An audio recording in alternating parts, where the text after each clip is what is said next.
Who you got, Stitch? Just off the eyeball test and what I've seen him do on film, I have to go slightly with John Wick. Oh, wow. It just seems like his hand-to-hand combat might be a little bit better than Punisher, even though Punisher's, to me, is stronger and everything. His John Wick's gun fu is on a different level. It's gun kata. According to Marvel, he is bulletproof. He is more than bulletproof. That's why with the eyeball test. Yeah, you could drop a planet on him, according to Marvel, and he'd be just fucking fine. Matter of fact, with his strength, he could probably just punch the planet away. So, yeah. There is a story so strange in its implications that it defies ordinary classification. I don't care if you've been waiting for the music to transform you all night. If you up, smash that like button. Welcome to Black and the Black Times Infinity. I'm your host, Cthulhu's Prodigy, coming to you live and direct from the... Oh, I was about to say the stack. It's the Dro. Smoke me out, fam, with that dang shit on my left. Boy, Stitch. It's struggle plate season. Be prepared to be called out. Damn, you're going to have to break down struggle plate one more again for him. On my far right, engineering on the ones and twos, choking people out on the threes of post Protos. Destiny 2 adventures are just fucking side quests, y'all. Don't let them fool you, goddammit. God damn, the shade off the Hot bat. fire. Off the bat. In the middle, we got the oldest ninja in the world. Old ninja. Cause I'm black, y'all. Cause I'm black, y'all. Cause I'm blickety blickety and I'm black, y'all. That was even rehearsed. It's like he's trying to tell us something. And last but not least, we got your boy Blue. The sweetness told me that she's glad that she has a man that can put down the toilet seat. I looked her dead in the eyes and said, "Who said I ever put it up?" Oh, god damn. We starting off with fire dankness, and I love it. This is going to be a hot-ass show. I can already tell. We got Stitch back up in the building from Yeah, Salem oh City. my God, it's been too fucking long. Full squad. About to unleash. Who we got up in that chat? Now you can Fort Voltron. Maybe we'll come back to that. We got, I got it. So the first one to comment in the chat is Mile High Blurred. What up, fam? What up, man? Denver in the house. Denver in the motherfucking building. Colorado, smoke me out. Yeah, I don't know why we don't see it on that one, but that's okay. I think another reason. I'll figure out. No worries. Listener of the goddamn week, not to put you on the spot. That would be Mr. X. Ooh, thank you very much. We appreciate it. What Old Ninja, usually you pour out liquor, brown or otherwise, at this point in the cast for the RIPs. Who you got? We're going to pour out some Colt 45 for Bernie Casey. He is most notably known for being in I'm Gonna Get You Sucker, being Keenan Ivory Wayne's character mentor. He also played in the NFL for a little while. He was drafted. He was first round pick in 1961. He played for the San Francisco 49ers from 61 to 66, and then he played for the LA Rams from 67 to 68. So basically a season with them. He's actually in I literally just saw him a night ago because he's in numerous projects, including Deep Space Nine. He plays one of Commander Sisko's old friends. He actually introduces one of the key enemy factions, the Maquis, in Deep Space Nine. He's been in a ton of stuff, including, what was it, the sequel to The Magnificent Seven, Cleopatra Jones. The list goes on and on. RIP. Rest in power. And do you have anybody else? Not that I saw. Well, RIP to all those affected by the earthquake that hit Mexico and the hurricane, another goddamn hurricane that hit Puerto Rico. Damn. So the fucked up part about both situations is that 1 year ago in Mexico they had a similar earthquake that killed a lot of people, and not too long ago Puerto Rico got hit with a hurricane. So yeah, they're getting back to back shit. Actually, not too long ago Mexico had another earthquake too. Yeah, like within the last 2 weeks they've had big ones. Huge ones. And people forget Mexico City is a huge metropolitan area. It has over 20 million people. Oh yeah, and it's like flying into that place is like super smog. There's like, and driving there is fucking crazy. So, was it true at one point that Mexico City was one of the most populous cities in the world? I think it still is. Is it? I'm pretty sure it's like top 3. Yeah, it has. I think it's right now, just the city limits has more people than any other city in North America. For sure. So it's way up there. I could have sworn it was like like the number one most popular city. I think it is. Yeah, I wouldn't be surprised. Oh, no, it's actually not. Which one? Not even the top 5. Wow, right. Not You're top looking 4. right now, right? Yeah, it's Yeah. Tokyo is actually number 1. Crazy. And then New York, then Sao Paulo, then Seoul. Where's Beijing on that goddamn list? Mexico City, I'm sorry, Mexico City is exactly number 5. Okay. Okay. Tokyo has 33 million people. God dang. That little ass island. But as far as like people being packed in, Brazil and Mexico City, yeah, they both have populations of around 17 million people. And actually, Jesus Christ, Seoul. So 17.5 million people, and it's only like 1,000 square kilometers. Yeah, I was gonna say densely That's populated. fucking It's- dense. yeah. That's super packed. That's like stacks on stacks on stacks. But the most dense is that I'm looking at right now is probably Mumbai. It's got 14, almost. I'm sorry, not Mumbai. Jesus Christ. No, it is Mumbai. I'm looking at the wrong fucking thing though. They got 14 million people, but it's only got 484 square kilometers. Goddamn. That's like people living on top and inside of people. You know what's crazy is that I after the earthquake that happened in Mexico, I went online to see like what's the biggest earthquake in record, and there was an earthquake back in 1960 that was a 9.6. And Alaska, right? no, it's in South America. Oh, that was Alaska. Yeah, it was in South America, and it killed over 6,000 people. But what's so crazy is that it killed people in Hawaii, Japan, in Chile, and the Philippines, just because there was a huge tsunami that formed that like wiped out like a bunch of coastlines after the earthquake happened. Like it literally happened like maybe 12 hours later after the earthquake happened that people were being that a tsunami showed up in Japan. So it's and they were saying the wave was moving like 250 miles an hour across the Pacific Ocean. Yep, no It's fucking chance. crazy. No chance. And this is back in the 60s, so there was like no real warning system out there. Yeah. It was like people were like on the internet like, oh, there's an earthquake happening here. That's terrible. Heart goes out It's to crazy everybody. because I mean, even when you're watching the footage, and obviously we all were in the Bay Area for the '89 quake. I mean, right? Oh yeah. Yeah. So it's really it was fascinating for me seeing all the video footage of what happened in Mexico City because I mean you can actually see the buildings like swaying and flexing and stuff. And some collapsing. Yeah, because most people who've never been in an earthquake have no idea how like what actually happens. They just understand ground shake. All right, is it like in the movies where the earth opens up? So it was a good sort of learning knowledge experience for others to see what actually happens during an earthquake, where you see all the buildings flexing and swaying, and all of a sudden you just see it fucking collapse and stuff. So it was, I think it was really educational for a lot of people to actually see the devastation and what actually was taking place for an earthquake like that. It was 7.1, 7.1. I think there's 2. Was there an 8? Yeah, 7.1, pretty big. 7.2. Yeah. Damn, I saw explosions. People think it's not big, but that's it. They multiply to the power of for every like level you go up. So like the difference between like a 4.0 and a 7.0 is like life and death basically, and the difference between a 7.0 and a 9.0 is fucking basically the fucking apocalypse. It's not like simple math where you go from like a 7 to 8. Oh, it's just one notch. It's like, all right, no, that's like 4 times what an actual What about when you get up to 9.85? I think came out. We'll talk about 9.85 later. What's crazy is that an earthquake that happened in Japan like a couple of years ago, it was so strong that it slowed. It slowed. It was so strong that a day on Earth was a few microseconds shorter. Like it changed the rotation of the Earth because it was so strong, which is fucking crazy. Damn, that's some That's all Goku bad. shit. All right. Fault lines. Whomstead saw this Punisher goddamn trailer? Oh, I did. No one else. It's No one else legit. saw this. Well, it was all over the internet. Yeah. I didn't even see the what's name one either. Oh, dude, it's so Tomb Raider? fucking good. Yeah, the Tomb Raider trailer. Yeah. Stay on one. Stay on one. Focus on it's legit. John Bernthal is a motherfucking beast. And I've said it before, I wish he was leading the crew in Walking Dead, because I was all about Team Shane. Team Shane.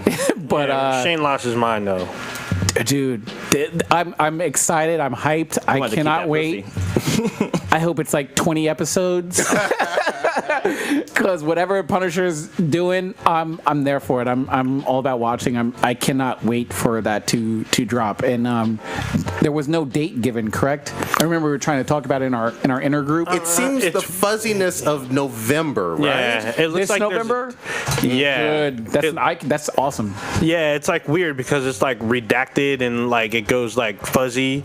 So like for a quick instant, you can see like a month, and it looks like there's a date, but it's like super quick and super fuzzy. You got to like do frame by frame to see what this date drop is. So, the trailer was extra bloody, more bloody than I anticipated, and we actually see a quick instance of Karen from the Daredevil series. Yeah, I think we're back. Yeah, we see her, or baby vamp as you want to call her. Yeah, we see her in it for a little bit. We see Punisher's wife and kid real quick. Looks pretty intense. Y'all tripping off the greatest thing about that whole trailer. It was set to Metallica's One. Oh yeah, And it was like, they were fucking dope. They had the bullets line up with all the drum beats. Yeah. Wasn't it kind of like really? the song he was singing, like back when he was like in prison, like one pence, two pence? penny and a dime or something. Those Yeah. are not the lyrics to One. No, I'm just saying, like, one. It's kind of like it goes with the nursery rhyme with the number one kind of connected. I'd actually saw the trailer without the sound. I was just like scrolling through my feed and I saw it. I was like, I just stopped. I was like, I know I'm here for this, and I was like, let me just see what Punisher's doing. So I didn't hear the music to it, but looks fucking fire as fuck. Yeah, it was like probably the perfect song for the Punisher. If y'all didn't know, the Metallica song One is actually about war, and it's about somebody gets fucked up in war and comes and basically has to deal with it or come back. So it's a great song. It's actually in a series of songs, but yeah. Makes sense. Fits that character perfectly. Does. How many? I feel like there's been 2 theatrical Punisher movies. Is that accurate? There's been like 2, 3 3, or 4. Or is it- yeah. 3 or 4. 'Cause there was the Dolph Lundgren, That was the first one. and Okay. then there was There was one with some other guy. was he a wrestler? Punisher Warzone. I don't know who was the main dude. And then we had the Thomas Jane one. Oh yeah. Okay. Yeah. So I mean, you could definitely make the case that he's more famous and well known than possibly any other, including Daredevil, Defender. I mean, historically, right? Is sorry, he say really a that again? defender? You could make the case that Punisher is more well known, especially having that many live action movies. Oh, for sure. Than any of the other Defenders. Yeah, for sure. Even Daredevil. Yeah. He was huge in the fucking 90s. Yeah. There was a lot of people running around with just the Punisher logo shirts. yeah. I remember those being everywhere. Yeah. You had something in the chat? Well, no, sorry. Fucking. It's a funny comment. Yeah, the great thing about shit, you got me all fucked up now. God damn it. I was talking about the Punisher and I forgot what I was gonna say. All right. Oh, the reason why the Punisher was so great is because it was during a time where Marvel Comics in particular were trying to really transition from being like kind of a kids comic to getting more adult comics, and the Punisher was one of those characters that kind of led the way into being more gory, more adult content. So it was pretty great. I think he did a lot of Marvel Max stuff too. So He's just barely, and I mean by a hair, a hero. He's definitely an anti-hero. Anti-hero, yeah. But I mean, he's so hardcore on even the anti-hero stuff that he toes that line because he just doesn't give a fuck. Like his whole thing is, I'm gonna kill you if you're bad. Yes. So that's typically Yeah. what heroes don't do. yeah. But he don't give a fuck. And he will fight heroes who try to prevent him from doing that. Oh yeah, for which sure. is great. You know. He's usually like the dark horse in all these like big Marvel events.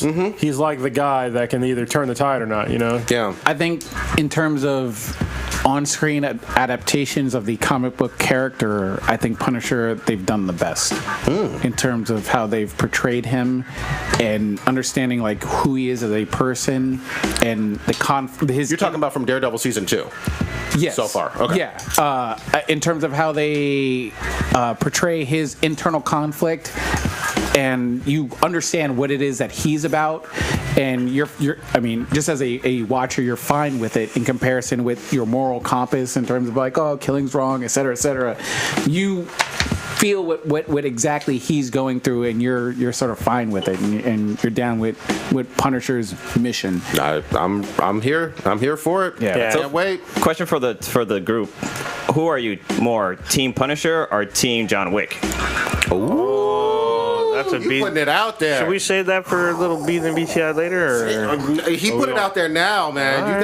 You gotta respond. What the That's fuck? tough. I'm gonna say Team John Wick. Okay.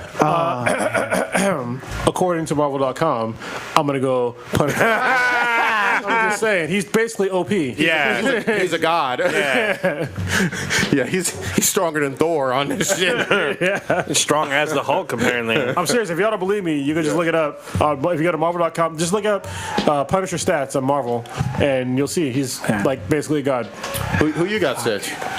Just off the eyeball test and what I've seen him do on film, I have to go slightly with John Wick. Oh, wow. It just seems like his hand-to-hand combat might be a little bit better than Punisher, even though Punisher's, to me, is stronger and everything. His John Wick's gun fu is on a different level. It's gun kata. According to Marvel, he is bulletproof. He is more than bulletproof. That's why I went with the eyeball test. Yeah, you could drop a planet on him, according to Marvel, and he'd be just fucking fine. Matter of fact, with his strength, he could probably just punch the planet away. So, yeah. No, that's a war hero. Let me just bring up, I'll switch the view. You know what we're talking about. These are the stats for Frank Castle. Yeah. I love These are entirely too high. And this is on Marvel.com. Yeah. I love speed being way up there too. Like, Yeah, his Speed is a fucking Speedster. 5. he can run fuck faster than the outta speed of here. sound. yeah, of in course, this, of so- course. He's running at Mach. And his strength is just below the Hulk. Yeah, of course. So- I will with that version of Punisher. I'm going with Punisher. Sorry. Did he become an Inhuman at some point or something? No, this is just him being him.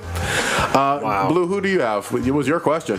I'm gonna go with John Wick just because his weaponry and like he's able to like take out fools with like pencils and shit. So I'm definitely gonna go his route. Cause Punisher, I mean, basing off of the movies, not the fucking Marvel stuff, he could barely take out the Kingpin. And I know the Kingpin's a big ass fucking dude, and you can't Kingpin ain't underestimate no him. joke, yeah. That's not fat. That's all muscle that he's carrying. But I don't know if John Wick could take out Kingpin hand to hand.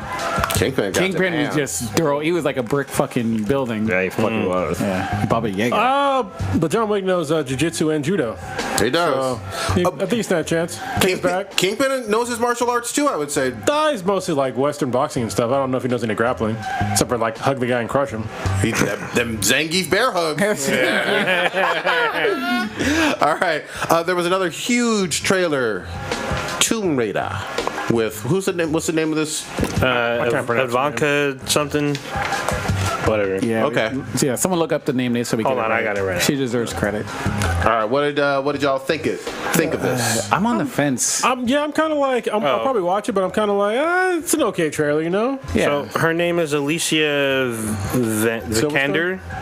Okay. Yeah, because it's VKNDER. Where's she from? Yeah, where do we know her from? Homestead is she? She's not American. Actually, she probably is. She's probably just parents are just immigrants. Oh, is that an probably. I? Yeah, it's an I. So Vikander. There you go. Where is this? So what happened in the trailer that was impressive? So what I haven't kind of seen it liked yet. is that they're going off of the Tomb Raider reboot version of Lara Croft, where she like crashes and is stuck on the island and trying to become, the Tomb Raider. But then like she's also following her legacy of her dad from what it looks like. She's researching what her dad was looking for. So looking like the modern, the Tomb Raider. From what was it, 09 or something? Yeah. Oh, she was an ex machina. Okay. No. And she's She was the robot. yeah. All right. Okay. That movie fucked Thank my you, head. That movie was Talker. awesome. Yeah. I don't. Train talker. I don't want to get into because we all ate a lot of crow on off the Wonder Woman trailer in terms of what we saw. So I don't want to be like poo on it and everything. It seemed a little bit kind of herky-jerky, awkward-ish. Her or the movie, or from the trailer, judging by the trailer. Just off the trailer, and like I've said, I don't want to base what I anticipate the movie to be off the trailer. Yep. I hopefully want to watch it opening weekend, but I'm not crazy hyped about it. Okay. I'm reserved about it. I'm gonna go in with tempered expectations, but I mean, I'm glad I could get some fan service and see what it is that I'm going to pay $12 for. It's got Sonny from Into the Badlands in it. I didn't know really? that. Yeah, Okay. yeah. That's great So casting. I I'm like him in interested. movies. Yeah, I like him too. I hope he gets more work. So he needs to be like a lead in a movie. Oh, certainly, because he has the chops for it. I'm just gonna say it. I don't give a fuck. Some people might dislike it. I miss Laura having tig-ass bitties. You know what I mean? Like old school Laura was her- voluptuous. her diamond titties. shaped titties. Diamond titties was important to her legacy. I'm just saying. I'm fine with how she looks. Like, Yeah. she doesn't have to be over sexualized to no, me. she isn't in the new game. Well, that and it's like it's pretty rare for somebody that's really fit to have really big tits. Oh, of course. Yeah. Because if you're really fit, you don't have a whole lot of body fat, which your tits are mostly fat. So Well, and she's doing rock climbing. I totally get it.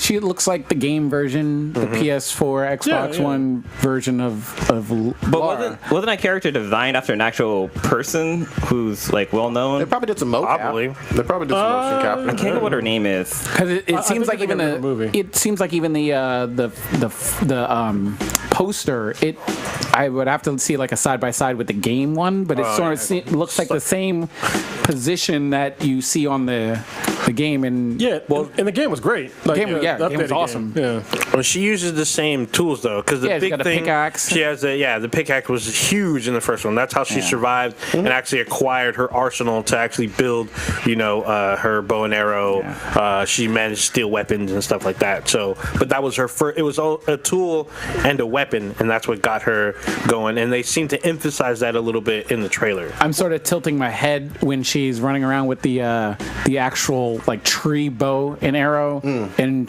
it has enough force to like put an arrow through somebody's chest and stuff. I'm just like, Because it's not one of those other. well, I mean, it just looks sort of whimsy, and when she's like running through the forest and she's just like whatever with it, it just looks like she did some forestry type shit and took like a branch and some string and just like fucking she just whop whop whop and just like it's just piercing people. I'm just like, but I mean, If you're a good enough archer, that wouldn't happen. I'm just kidding. I was going to say, wait a You would need minute. a lot of practice with that one bow. it just doesn't look like it would have enough force based on how far she's just like. In terms of how she's pulling it back, it's not a compound bow, and not to get all nerd tech. Well, we're both specific about it, sort but of yeah. archers, so yeah, we understand these things. Yeah, if you just pull it back a little bit, and it's like some homemade bullshit recurve. It's not. I mean, it's not gonna penetrate that far. It's not gonna go that far. yeah. It's gonna be like throwing like a javelin. Even a recurve bow, I'm sure it'll pierce a human, but Not at range. not at range. And even what she was running You have around to with be is like- not a traditional recurve. That's just Yeah. like do-it-yourself bow. But it's okay. Just suspend the disbelief. I'm fine. I know what I'm watching. Can I ask you this though? Like, obviously, there's been like 5 or 6 seasons of Arrow.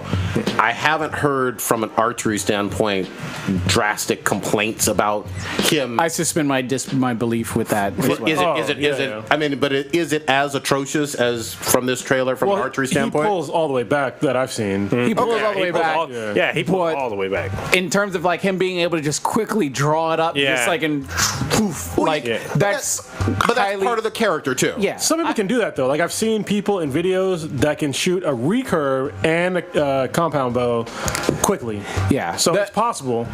Yeah, the knock on the actual arrow, I would imagine, would be a lot wider than your normal like knock. I mean, if you practice like your 10,000 hours, you probably He was on that very island. proficient. Well, yeah. yeah, I see him practicing more doing the salmon ladder than actually Shirt off. flexing for them female viewers and Yeah. shit than his actual archery skills and shit. Ooh, Navy flexing back. I'm gonna say it's very challenging for a movie based off a video game to do exceedingly well. It can. But Tomb Raider traditionally has done the best. Yeah, it did. It was a long. What was the last one? Like late 90s? Yeah, there was Angelina Jolie for y'all that forgot. Yeah. And they weren't terrible. They weren't.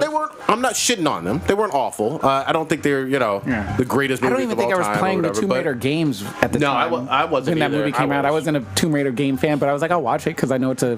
But we've had a lot of failures, especially this last decade and a half, Oh, yeah, for when it sure. comes to video game adaptations. Hopefully, this one can. Will this influence your view? Is this like make or break for you in terms of what? video game movies?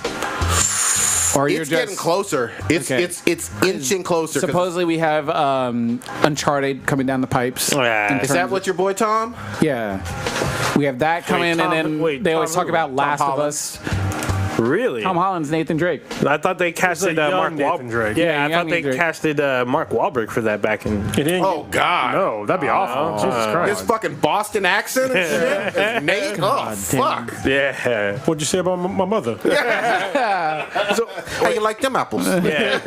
Hey guys, I'm Mark Wahlberg. How's your mom doing? You want a burger? You know they're opening one the Wahlburger here in Palo Alto. Really? Yeah, right off of University.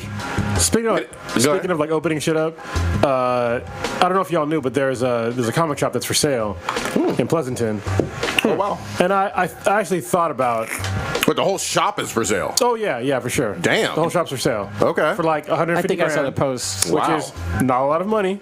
True. And I was like, and it's like the only like legit comic shop in Pleasanton. And so I was thinking about it, and I was like, well, what would the margins be on a comic shop? I was like, they have to be razor fucking thin. Of course. Honestly, if it was a moneymaker, I would seriously consider fucking buying it. Why not? But Because you can do a lot of fun events. yeah, and then I talked to my boy Chris over at the comic shop. Yeah. And he was like, yeah, most comic shops are like they're razor thin. Oh, yeah. And then we were talking about Cape and Cowl.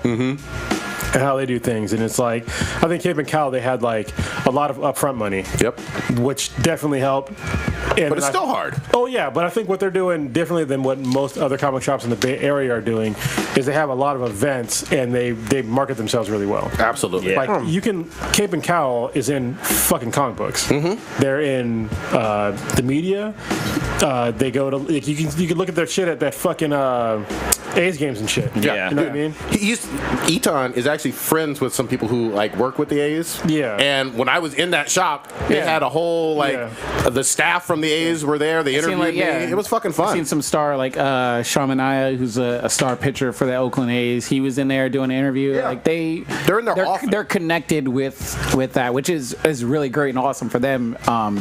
But yeah, like you said, it's interesting the dynamics of that business. Yeah. I feel Elusive does the same because they market themselves really well, and they have a lot of like up and coming actors, directors. Some of them famous actors. They had Jim Lee in there not too Nice. long ago. They've had like a lot of people up in there, and they used to produce their own comic. That's impressive. And that's, I mean, honestly, especially in the Bay Area, actually anywhere, if you're a comic shop, you need to do shit like that. Like, you Hell have to yeah. be. And so, I mean, the comic shop that's, across the street from me, basically, they do that too. They just don't do it as much as somebody. And they didn't have, I think, the upfront capital that. Cape and Cowl did. Yeah. But they just did a great job. They kind of hit the ground running.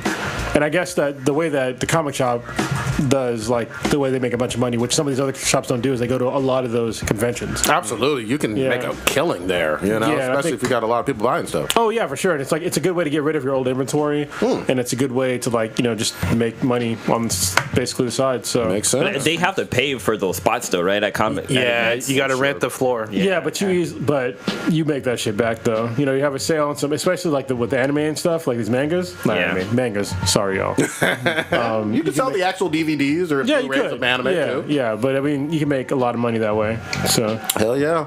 All sales are final. Staying on comics, Stitch is back. He has some news he wants to get into. Go ahead with you got the box office. Spider-Man looking down at Wonder Woman. Oh, Yeah, who's Wonder Woman? Yeah, Gal, your bae. how much money did Tom Holland make for Spider-Man? I don't know his Exactly. Nobody fucking knows. He didn't make shit. He didn't matter. make shit. I looked it up. I was like, damn. They didn't even fucking they didn't even talk about it. He How, didn't make how shit. much was it? That He's only worth like I think it was like $2.5 million. Yeah, and Gal's just worth started. 8 Yeah. Gal's worth 8? million. Yeah. Okay. Hey, he's still starting out. I will. I mean, you have to put into context what caused this. But he's been in a lot of stuff too. Yeah, he has been doing more stuff. Oh, But- really? Okay. Yeah. But he's like a smaller actor though. Yeah. Yeah. So what happened was in China they had a big opening. Yeah, supposedly, I well guess over in there. China, there's this sort of like dead period, and it was really fascinating when I read it. And I mean, I could be wrong how I'm presenting it, but I guess during certain months of the year, they don't let other foreign films come into their country because it influences their they're learning or some it was some weird fucking thing, and I was like tilting my head when I was reading, and I was like, am I reading this right? Yeah, I think it's like December or January. It's like damn near impossible to show a film in China. So they blockade anything that's not like strictly China produced or something. And then I guess when that embargo lifted, I guess 2-3 weeks ago, they were able to, I guess, see Spider-Man, and that's what supposedly, I guess, pushed it over whatever. I guess it did really well in that market. I think in the 70 million mark over there, which is great. Yeah. I'm not hating on that one fucking bit. It's made a ton of money. Supposedly, I guess it... Still haven't watched it. It passed, I guess, Suicide. Well, passed Suicide Squad. And we're talking worldwide numbers versus domestic. Domestically, Wonder Woman beat Spider-Man, but I guess worldwide, Spider-Man beat Wonder Woman. Like very close. Yeah, but both over 800 million. Domestically, it beat. I saw something today. It beat Batman versus Superman, and then it beat Suicide Squad domestically in terms of its box office. But Wonder Woman hasn't shown in Themyscira yet. So. Okay. Shows there. I need to see where that is on a map. They show me. I need to go there for research purposes. I think you will have Death by Snoo Snoo. That's a great Futurama joke. I'm just saying. It's a great way to go out. Fuck the Amazons. Did we want to stay on some Wonder Woman news? Well, quick question. With the Wonder Woman release, like, was there certain areas where it wasn't released because it's a woman movie? Yeah. In the Middle East, there were a couple parts countries. of the Middle East. Yeah. Actually, one of them, was it not Palestine? Maybe it was Palestine. Probably was. Yeah. And that was the country she's from. They did it there, right? Israel. She's from Israel. Well, the reason why Palestine, that's the other one, right? That's the one that's close to them. Yeah. The reason why they were boycotting the movie was because she was in the Israeli army, which was required if you live in Israel. So, And it might have been Iran as well. Don't quote me on that, but there was a couple countries that just said no to it. I don't think the movie would have been huge over there either. Yeah. I don't think it would have had like a China with Spidey kind of thing. But yeah, it definitely wouldn't have been 70 million. No, no. But hats off, cool. You know, are you watching any of this new Spidey cartoon that's gotten even better? I have it on my DVR. I haven't got a chance to watch it yet because I plan on marathoning through it. I will say this: early on, there was incorrect information given out by about the first two episodes. Dr. Octavius is not a student. Well, on the episode we saw it seemed like he was a student. I guess they clarified it later on. He is a actual teacher at the school, not a student. So. In that episode, it made it seem like he was. I was. Fooled. Okay, yeah. But they got stuff going on with Venom in that. It's a good cartoon. It's a good Spidey cartoon all the way the fuck around. Is it better than Ultimate Spider-Man? On Disney Channel? So that's pretty good. So far, it seems like it could be, and it's on par at least. I'll wait till the end of the season. So kind of early. Go ahead. Who on this podcast watched Baby Driver? I did. You're the one that talked about it, right? Yeah, I'm the one who I gave my rating on it. What was your rating? 9. Yeah, that's a solid, legit rating. You don't need to watch that movie. Who's in Baby Driver again? Nobody. I mean, there's a few. Wait, what are you talking about? Yeah, but the main actor is. Oh, the main actor, no, but everyone else, because Johnny Berthal's in it, Jamie Foxx, Kevin Spacey. There's one more I can't think of. It's really fucking good. It's good action, huh? Yeah, it's good action. It's leaving me on that. It's a good story. Like they have scenes that are set to beats of a song. So basically, he has headphones in most of the time. Yeah. And so what'll happen is when he's driving or doing other things, it'll be set to the beat of what he's doing. Okay. Yeah. So he uses his iPod as the timer. It's his clock for when they're doing a heist. Nice. So before anyone gets out, he's all hold up, puts it in, hits play, and he's all right, go. And that's his time. What's your rating for it? I give it a solid 9, almost 9.5. Seriously, it's really fucking good. Oh, you're approaching 9.85. I need an exact number for documentation purposes. You can put 9 through 9.5. I'll give it a solid. I'll give it a 9.5. Honestly. Yeah, 9.5. I gave it. Yeah. I gave it. That a might be solid your 9. highest. Yeah. Like the very first scene It's your highest was documented super one. sick. Yeah. it's It's sick. super sick. Yeah. Okay. Because it plays like old school R&B, and he's just jamming to it. But he's helping people as he's going to his spot to get coffee. It's crazy. And if you watch the background, the lyrics are kind of posted either on flyers or on wood or whatnot. It's you can pick up on it. But the movie has style and class, which you don't really see a whole lot. And it should be out on DVD and I think Blu-ray it's just now. about on DVD. Okay. I'm going to buy it because I'll be honest with you, I watched it on fucking Cody. Sorry. Because I didn't realize that was out on Blu-ray, so I'm going to buy it on Blu-ray. Nice. Because that's the way I do it. If I watch something and I like it, then I'll buy buy it. That makes sense. Yeah. You got to support artists. You know what I mean? And support all those people that made it. Yeah, I went to the theater and saw it. I was thoroughly entertained. It was a good film. I think it like went under the radar for me at least. Cause I was, definitely. I know you gave it a high rating, but I was like, and then I was like, let's just watch it. Yeah. And we started watching it, and even Kimek liked it. So, That's good. Because this was a rough kind of summer, other than Spidey and Wonder Woman, you know, for films. I mean, Well, and I mean, it was an Edgar Wright film, which, if you're not like a film aficionado, which I'm sort of not, but he did a lot of he works with Simon Pegg a lot, and so people in America should know him, but they probably don't. Yeah, right? Shaun of the Dead. It's like Kevin Smith. Most people don't know who Kevin Smith is, but they know who Silent Bob is. So if you say, who Simon Pegg is, they'll know who is that. And you go, oh, well, have you seen the new Star Trek? See Scotty. They're like, oh, the guy from Shaun of the Dead. And you're like, oh, okay. wow. Okay. I mean, I guess there are people like Dude, there's so many. When people, every time I meet anyone that's like in their even like late 20s, even they don't know who Kevin Smith is, but they know who Silent Bob is. God damn it. All right. Well, whatever works. You know what that means? Young people are fucking stupid. Hell the fuck yeah. They have less information. I'm just saying.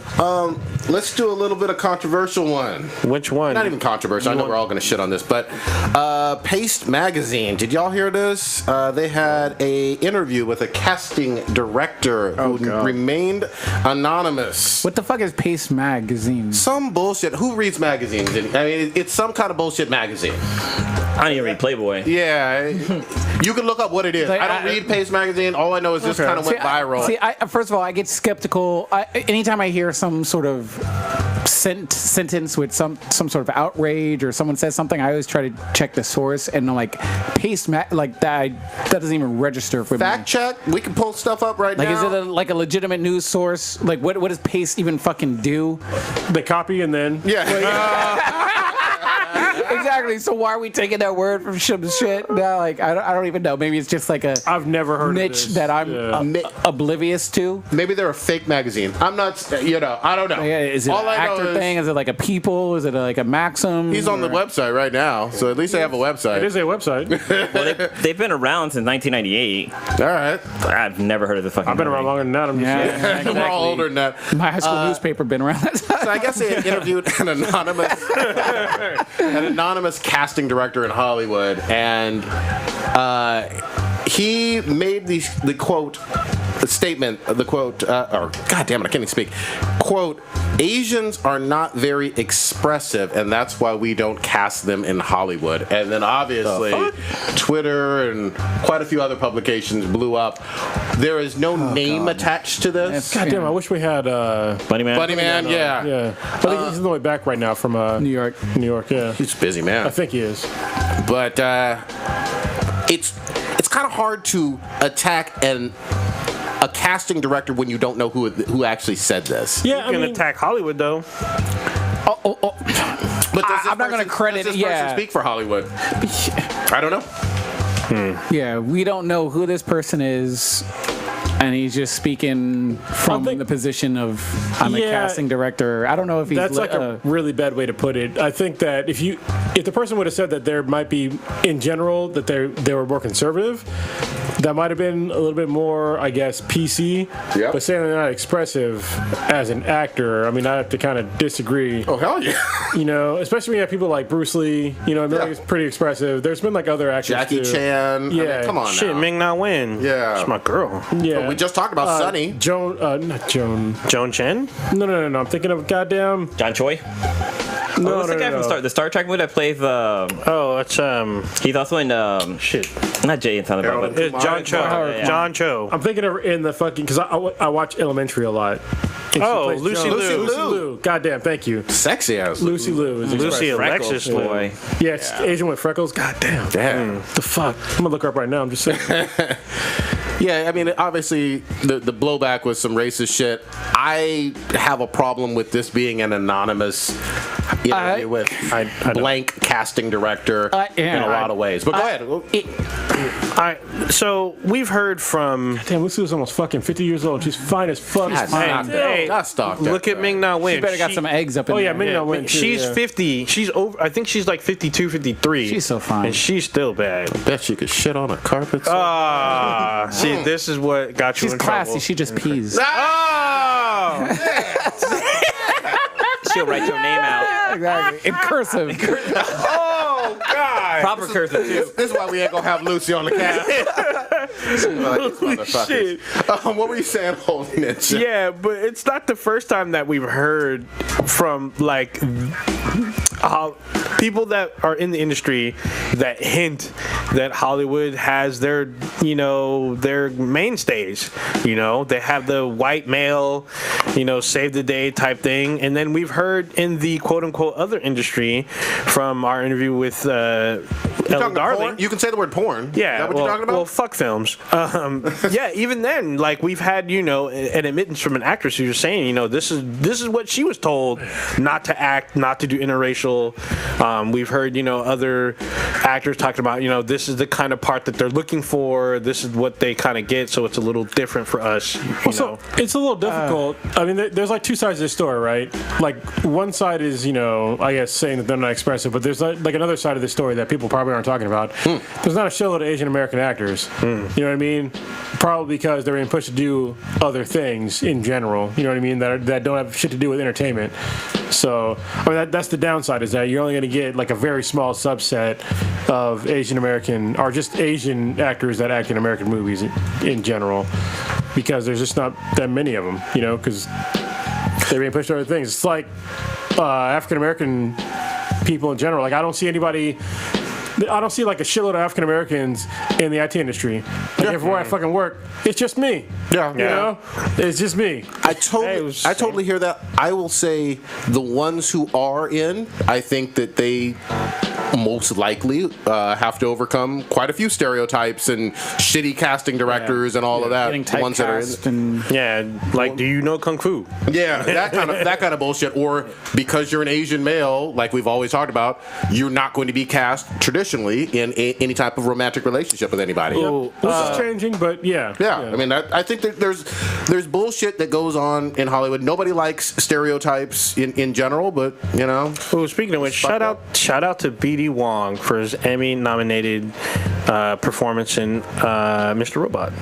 Because the Emmys were this past Sunday. Yeah. He was nominated. Did you know that B.D. Wong is from the San Francisco Bay Area? I didn't know that. I did not know that either.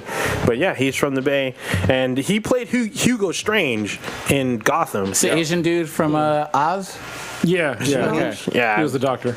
yeah. So I He think went he's. full drag and did it well. Oh Yeah, he did. Mr. Robot. Isn't he? He's gay in real life, right? I believe so. Yes, Okay. he is something. But Great actor. He's yeah, so good at it. I yeah. didn't even notice that he was. he's Speaking fucking of amazing. expressive, Jesus Yeah. Christ, B.D. Wong is fucking great. Yeah, he So is. if you watch season 2 of Gotham, there's a scene that he has where he finally meets Jim Gordon. He steals that scene from him.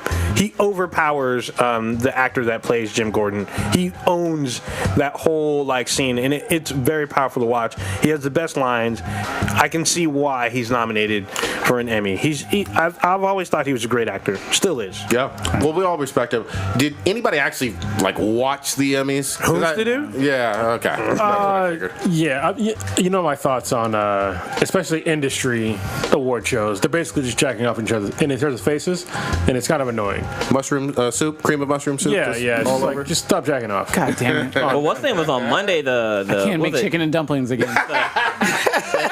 God dang. The hip hop honor awards were on Monday. I don't They Right? like still that do that? bullshit And did nobody get shot? Nobody got. Well, only reason I knew about it is because I guess people were making fun of Mariah Carey because she performed and she did the song "Honey," and people were saying oh, you didn't dance, you didn't do anything, but fucking you just sung. That's it. Well, People were mad about that. okay, She's there's two getting old. things. Yeah, Not one just that, thing but- is that she's getting old. Second of all, it's hard to sing She's at not high- supposed to be at a a high dancer. level.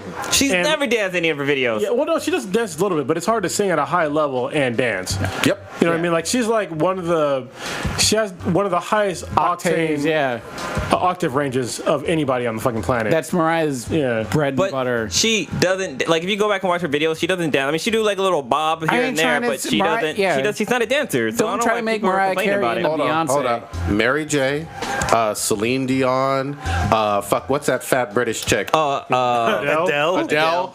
I can give you a whole list of Whitney Houston. I can give you a whole fucking list dance. of incredible R&B singers or just singers in general, female singers who don't dance well. I'm even gonna say it. I don't give a fuck what anybody says. Beyonce ain't that great of a dancer either traditionally. I don't give a fuck.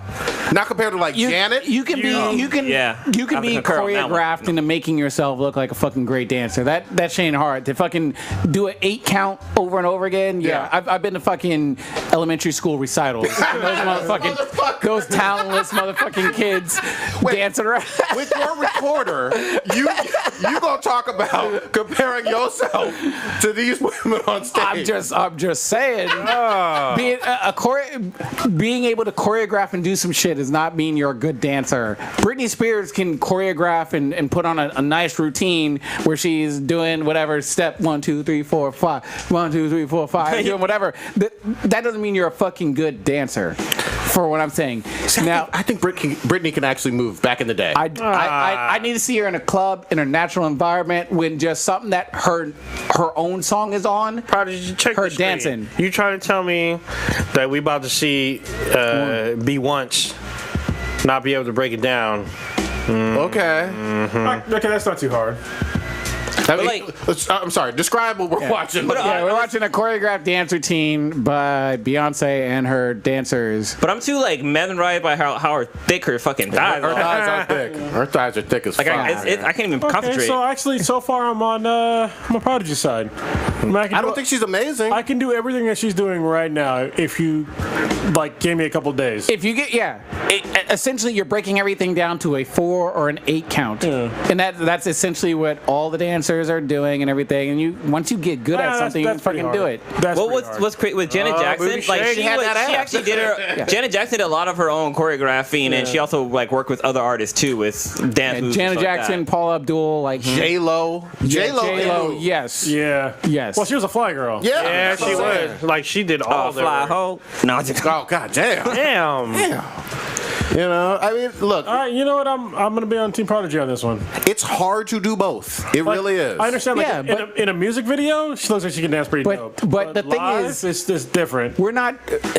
Mariah, it's her voice. Yeah.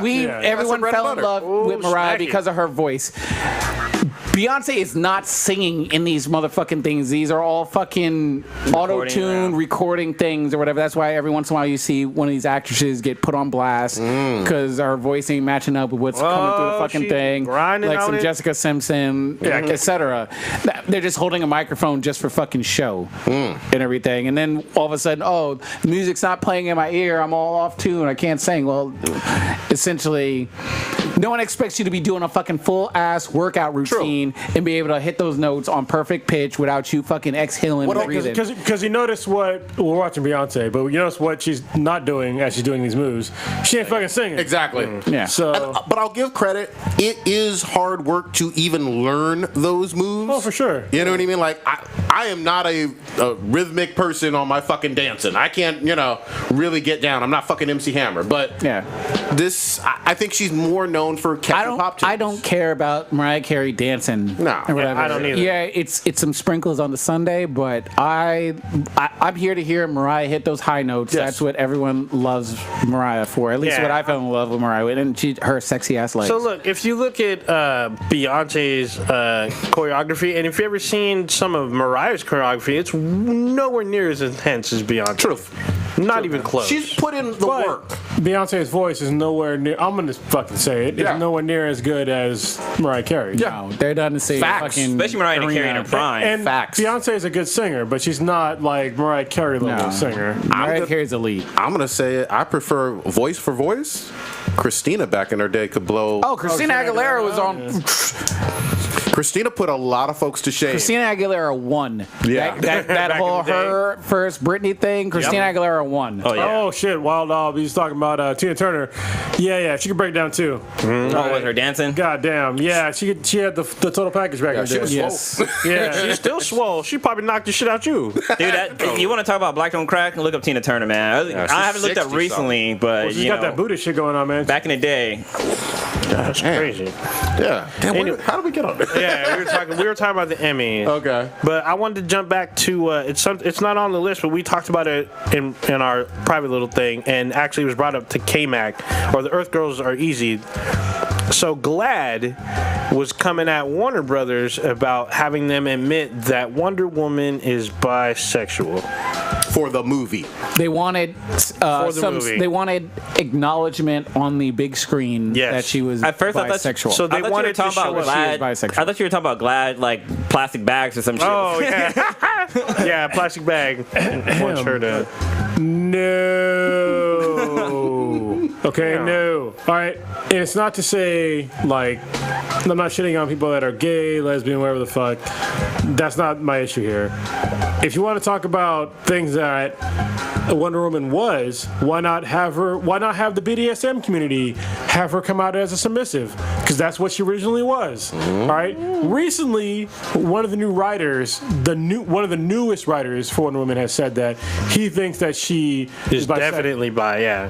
But it's not definitely bi in the comic books. I'm reading the comic books right now. She is not definitely bi in the comics. Yeah, I understand she has a relationship with women, but they're friendly. She hasn't kissed a woman in the comic books. She This is hasn't true. had a sexual relationship with anybody in the comics. So In the comics, they do kind of hint, they kind of play with it without explain. No, they do not. Do you read the comics? Yeah, I have. So in the third issue, they kind of play about it when she's in the rebirth, when she's taking a bath in the waterfall. They kind of like talk about it a little But bit. she has no relationship with. No, any- she does not. But That's what I'm saying, They though. kind of hint at it in the. Well, you comics. can't hint. It has to be, if somebody's bi, it has to be kind of It has to be kind of overt. To be honest with you, and it has not been portrayed in any comic books that I know of whatsoever, especially not in Rebirth. So I read all of them. And they're good. And yeah, they are good. And so for GLAAD to be like, oh, she's got to be no, fuck that.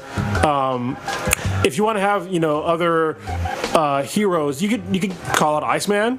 Yep. There's other. Yeah, he was bi. Or Yeah, he's gay. Yeah. There's other gay heroes that are there for definitely that should be under. That you can say, hey, they're definitely gay. But Wonder Woman right now is not one of them. I hear what you're saying. There's nothing wrong with what you're saying. There's nothing wrong with her being bi. Yeah, no, I hear you. So I just wanna be- but I'm just saying, what you said is absolutely factual, because in Rebirth, and I've read them all for Wonder Woman 2, there isn't a scissoring scene. You know what I mean? Not even a kissing scene. No, yeah, exactly. She has a lot of female friends, as you allude to. Which females have female friends. Exactly, but there's nothing romantic or sexual that has occurred, even though both DC and the current writer have been okay with actually saying in public and in the press she is bi. Meanwhile, Steve Trevor smashing. Has been the love has of been- her life and it still is for 60 or 75 years. Totally with that. I will say in the movie itself, they playfully hinted, and I think that's the best you're ever going to get. And this is just my opinion on here. In the boat scene with Trevor, she was talking about how did she put it? Like, they're not needed marriage for and stuff. pleasure, but they're not needed for pleasure. procreation. Yeah. I understand that, but that's kind of like. but I think that's as far as you're going to get in the movies. I think what GLAAD would have been better served is to be like, hey, Wonder Woman is an ally, which I have a sort of a problem with the word ally, but I think that's better served. But like, hey, she's gay, lesbian, what is the term now? The LBGTQ. yeah, let's just stop ally. at T. We're stopping at T. I think that would be fine to say that, but to say that she's bi, that's going a little bit too far, in my opinion. As a comic fan. I just cannot see it, first of all, because there isn't a comic precedent, but I can't see it in the film, especially given, as we alluded to previously, there were some countries that did not allow the film, period, even though it didn't have anything close to that. You add to, like for Wonder Woman 2, you add to the fact that it's a big blockbuster female character, that she's also bi in the film, you're going to have it in even less countries. I think as long as they do it like organically, if they wanted to go that route, or not go and make her bi. If they decide to go down the route where we're gonna show that she is bi, as long as it's organic and it's believable and not forced down our throat, like that, like the comic that you despise God, America. Yeah, fucking hate that it's not Got triggered. then I'm fine with it. I can rock with it. I'm like, all right, whatever, she's bi, no big deal. On with the plot and the story device. Don't make it a centralized point of the story that, all right, we gotta let you know she's bi, et cetera, because it feels like it's forced and it's just done in poor taste just to satisfy a group of people and everything. It's like, for example, we all saw in Spider-Man, he's got a crazy ass diverse group of friends in the movie. This is true. He has no white friends, actually. He's got brown girl magic going on. He like red bones. But it was done organically, where it's just like, oh my god, why are they forcing down our throats that Parker's got a thing for? What are you talking about? He's talking Homecoming. That's a movie? Watching for research purposes. It's not compute. But they didn't force it down our throats and make it awkward. Be like, hey, they're forcing diversity down our face. That he's got an Asian friend. That he likes this red bone chick and everything. It wasn't like awkward and just like done in poor taste. Like we just saw it and we analyzed it and we were fine with it because that's just how we computed it being done. They didn't throw it in your fucking face. Like, yeah, exactly. They didn't be like, hey, just hammering it down our throat. Hey, just let you know, Wonder Woman's waving around this flag. Oh, when she came to America, she took a fucking rainbow flag. She put it in the fucking Statue of Liberty's hand. Just to let you know she's bi and everything. Like, I don't want that. Yeah, nobody wants that. To be perfectly honest, if you're basing it off the movie, if you're basing it off the one scene when she's like, well, men are not necessary for pleasure, who should go fuck though? Who's she gonna fuck? Who did she fuck in the movie? Oh, she didn't fuck anybody besides Trevor. Yeah, that's it. That's what I'm saying. Yeah. So it was on screen. Yeah. So based on the movie alone, she's straight. At least. At least from what we've seen. Yes. Well, that's the way to base things off. It's observation, right? We didn't even need that in the movie. You're right. You didn't. That's why I liked that they just kind of cut it off. Yeah, because I mean, it was. I wanted to see it. We already knew that they had a bond and everything. Like they had a even if they weren't romantic together physically, we knew that she felt wanted to jump things them bones. even without the sexual aspect of it, she was emotionally tied to him and he was emotionally tied to her because essentially she saved his life. Yes. So I'm fine with that, knowing that numerous times. Yeah. And now she's in his world, so you understand as just a fucking human that they have compassion for each other. I don't need to see that they penetrated each other to be like, oh shit, they have feelings for each other because they had sex. Especially because it doesn't really add to the story. Yeah, exactly. But I like stick with the plot. Some people have problems with them actually, even though they don't show it graphically, them having sex. I didn't have a problem with Diana and him getting down. They do in the comics. So. Yeah, I don't have a problem with that. I still felt like it was slightly hinted that she may have gotten some pleasure on the island prior to Trevor. Maybe. But just jacking off. But finger blasted. It could have been both. They left it open ended. That's all. Especially given the fact that she was basically a baby and they're all immortals. So they're all way older than her. Yeah. So that gets into some other ugly stuff. Creepy gross. Yeah. I'm pretty sure they got toys on that island. Wooden splinters. And no, I guess if you're just carve out a stone. Seashells. If you're an Amazon, would you have a pretty much invincible vagina? I mean, you got to. Yeah, you got to. But there are horses on that'd the be island. fucking scary if you're like fucking an Amazon, they orgasm and then fucking break your shit. Well, crush your fucking dick. Yeah. So it makes you wonder. Do they have stone dildos? Yeah. Gotta be. I think they might need. Yeah, they might need something a little bit stronger than that. God damn. They need adamantium fucking. Oh damn! Damn! Holy shit! They need like the God Killer sword or something. Gotta make it quiver, y'all. Gotta make it quiver. Gotta flip that beam. Skeet, fucking skeet. You wanted to get into a little Star Wars? Yeah, we can. I guess we can do a little 15. I'm sorry. Oh shit! Damn it! Yeah, so Star Wars news. Since it was announced that J.J. Abrams would be directing the final chapter of the new trilogy, there's a petition online to get him kicked off the movie. Why the fuck would somebody do that? Look, he did the best reboot of all fucking time with Star Trek. Yeah, he's done 3 technically reboots. So he did Star Wars, Star Trek, and even Mission Impossible, you could argue. That's true. Yeah. But Star Trek was great, right? Yeah. Star Trek was the best though, because the way that he did like the whole timeline thing, that he reset the fucking time, I was like, dude, that's fucking sci-fi and dope. All I'm gonna Put a little say, crack on it. no matter what anybody says about Force Awakens, and I'm not saying it was a 9.85, but $2 billion plus worldwide means you can put your fucking dick on the table and say, I'm doing this movie. Oh yeah. What's so good What about they- Force Awakening? And it's the perfect name for a porn parody too. Oh, God Oh damn. God damn. I'm just saying. Ooh, you know what? You can Like, make, go, wake up. you can literally make it a Wonder Woman porn. What the fuck? The Force Awakens. Oh, but yeah, I mean, who's anti JJ? Who's doing this? Obviously, people who did not like The Force Awakens. So they obviously want. Well, we talked about this a little bit. They want George Lucas to come back. That ain't happening. They're stupid. Fuck that shit. Fuck It's hilarious. you, stupid motherfuckers. Look at me. Look at me. Right? George Lucas is not a good fucking director. He is not a good director. This is like, look at the numbers.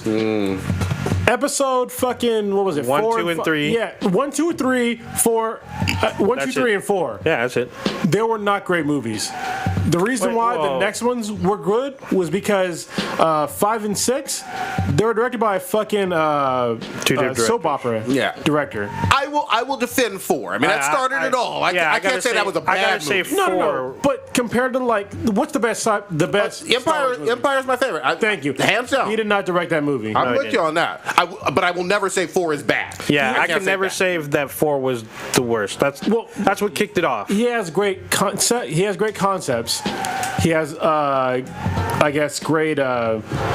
Charisma? No, I just put Ideas. concepts. Like he has, and he has like the basis of a story. Yeah. Right. But as far as like directing people, he doesn't know how to direct people at all. Episode 1 alone. 'Cause So fucking bad. people forget there were grown men crying after that movie. Not like happy tears, I can't believe I saw this, but holy shit, did I watch this shit storm. Yeah. Everyone on this planet was disappointed with episode 1. Even kids. Except for the action scenes.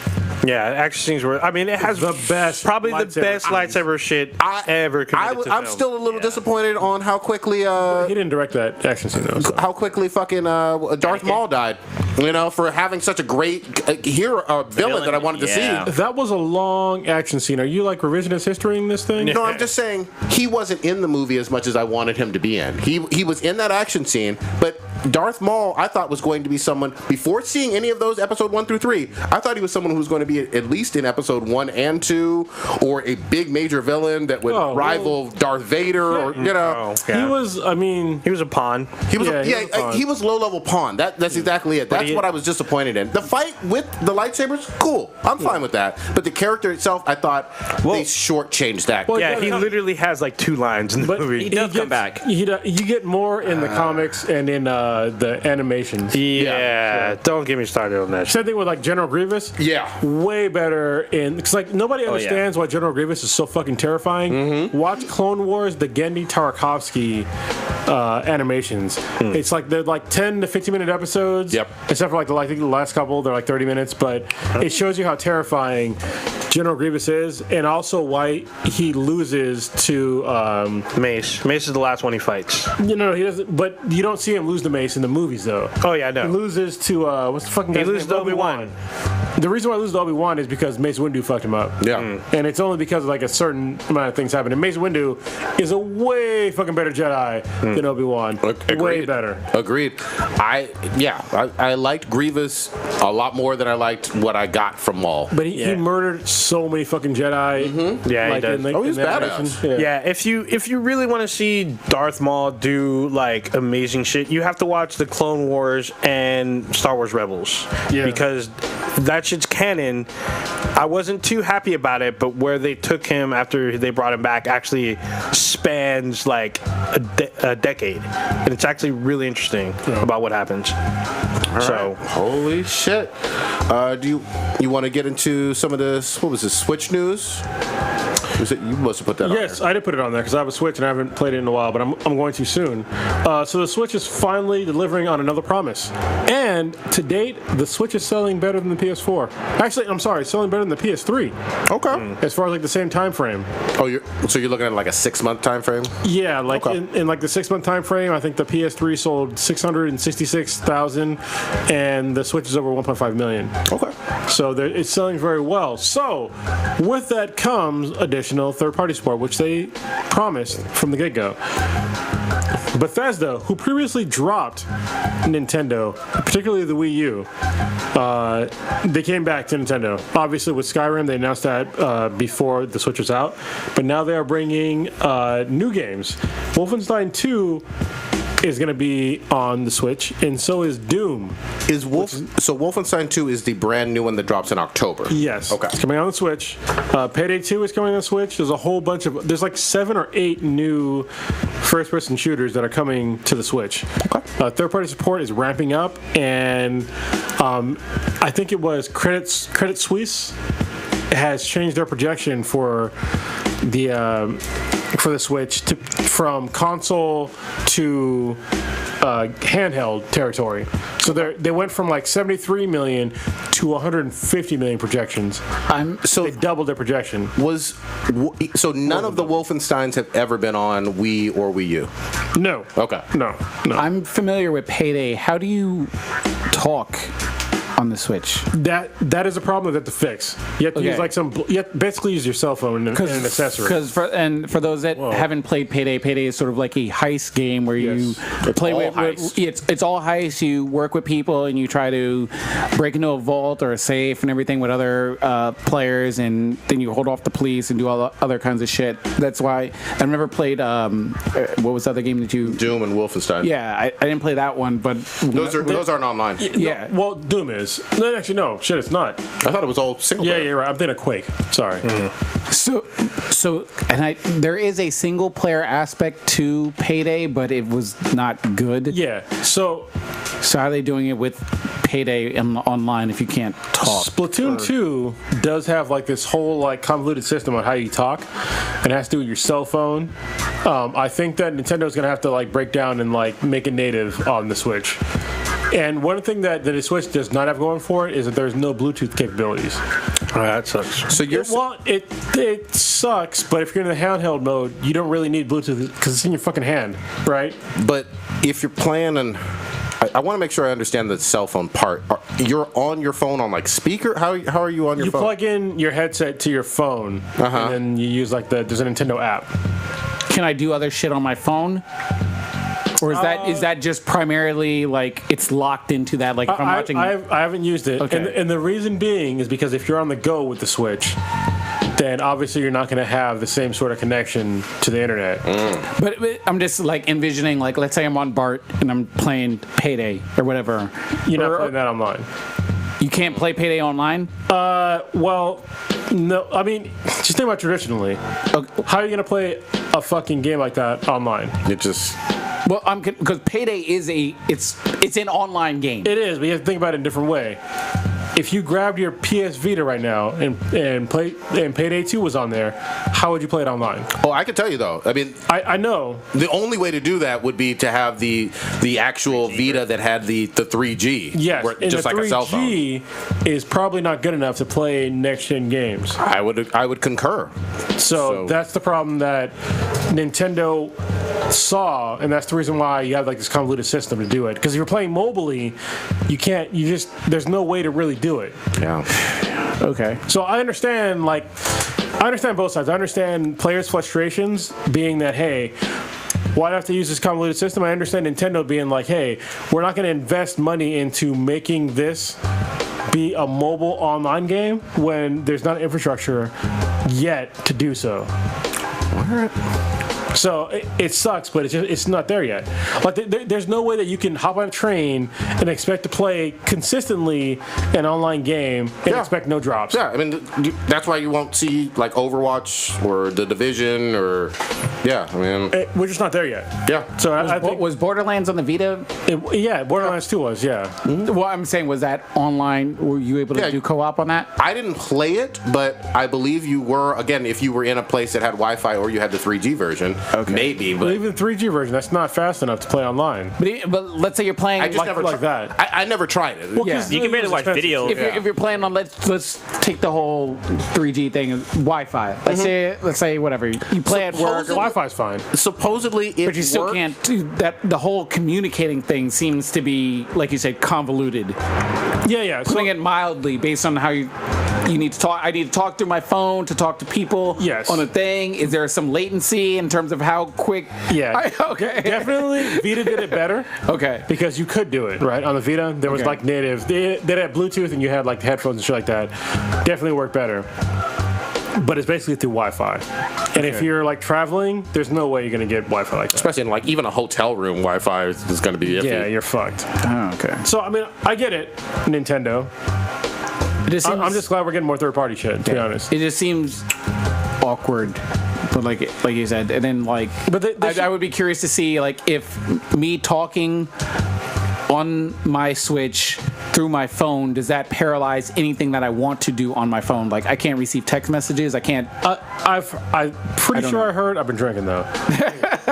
That you basically can't do anything on your phone by using the program. But I could be wrong. Okay. And they could update it. You test it out and let us know. Yeah. But I know for sure that there's no curious. Bluetooth. Okay. Which is, it's fucked up only because they have to think of the Switch as two consoles, right? Or one console, but also a handheld. Yeah. So if it's in console mode, there should be Bluetooth in the fucking base. To be honest with you, because there's no way that I'm gonna plug in my fucking headset, fucking 10 feet, 30 feet away.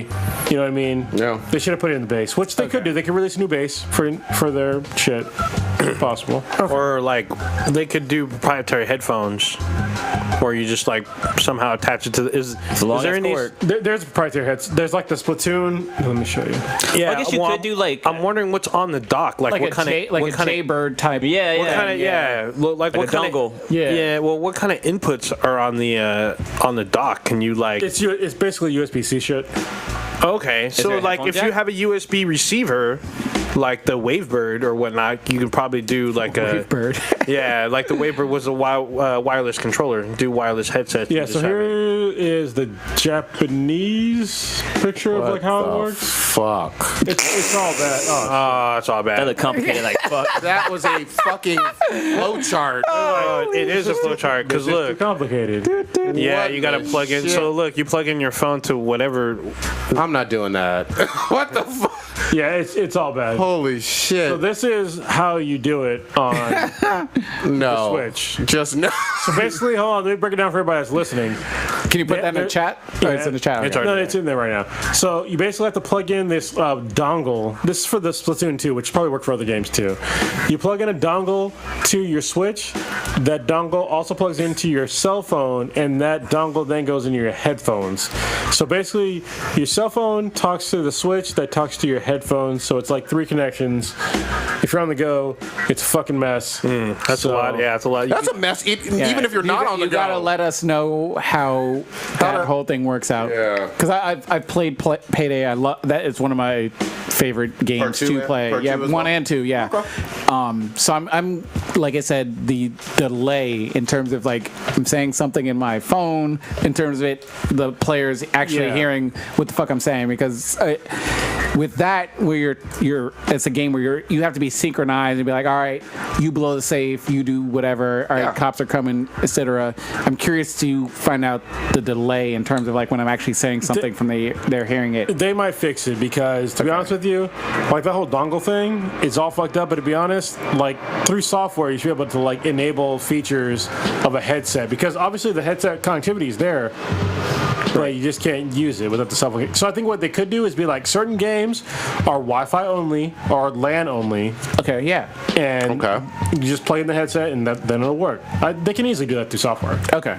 But you'd have to obviously let people know this is not something you can play on the go, and you'd have to make sure that that's clear to consumers. Yes. For especially an online game like Payday 2 or Destiny. Which is reasonable because, to be honest, me and you have Vitas, and obviously there's like a lot of shit you can do. I didn't even get the one that was 3G. Yeah, because me neither. at the time it was too fucking slow and it was expensive. Yeah. So it was like $50 a month. Well, was it? Yeah, it was. I know there was a monthly fee, and I was like, I'm not paying that. Yeah. And the Vita had a world of problems, but It was a great handheld. I can't go as far as to say great, only because I can't stand the button configuration. And Really? Yeah, because I need an there's R2L2. Yeah, there's no I don't like the R2L. touchpad. Yeah. I don't like the I touchpad. see. Yeah. Yeah. I don't know. I have like a thing for it, like a. Yeah, I have the grip, attaching but it the still doesn't have the buttons. Certain games are awesome on it. Like Yeah. you can play I can play Resogun until my I fucking love fingers Resogun. hurt Yeah. on it. But like when I'm playing like Assassin's Creed, Yeah. on that became a little bit awkward because I got to touch and everything. You don't have that feedback aspect to it. Which Yeah, was, I didn't like the back touch. I hope that Sony comes out with a new Vita.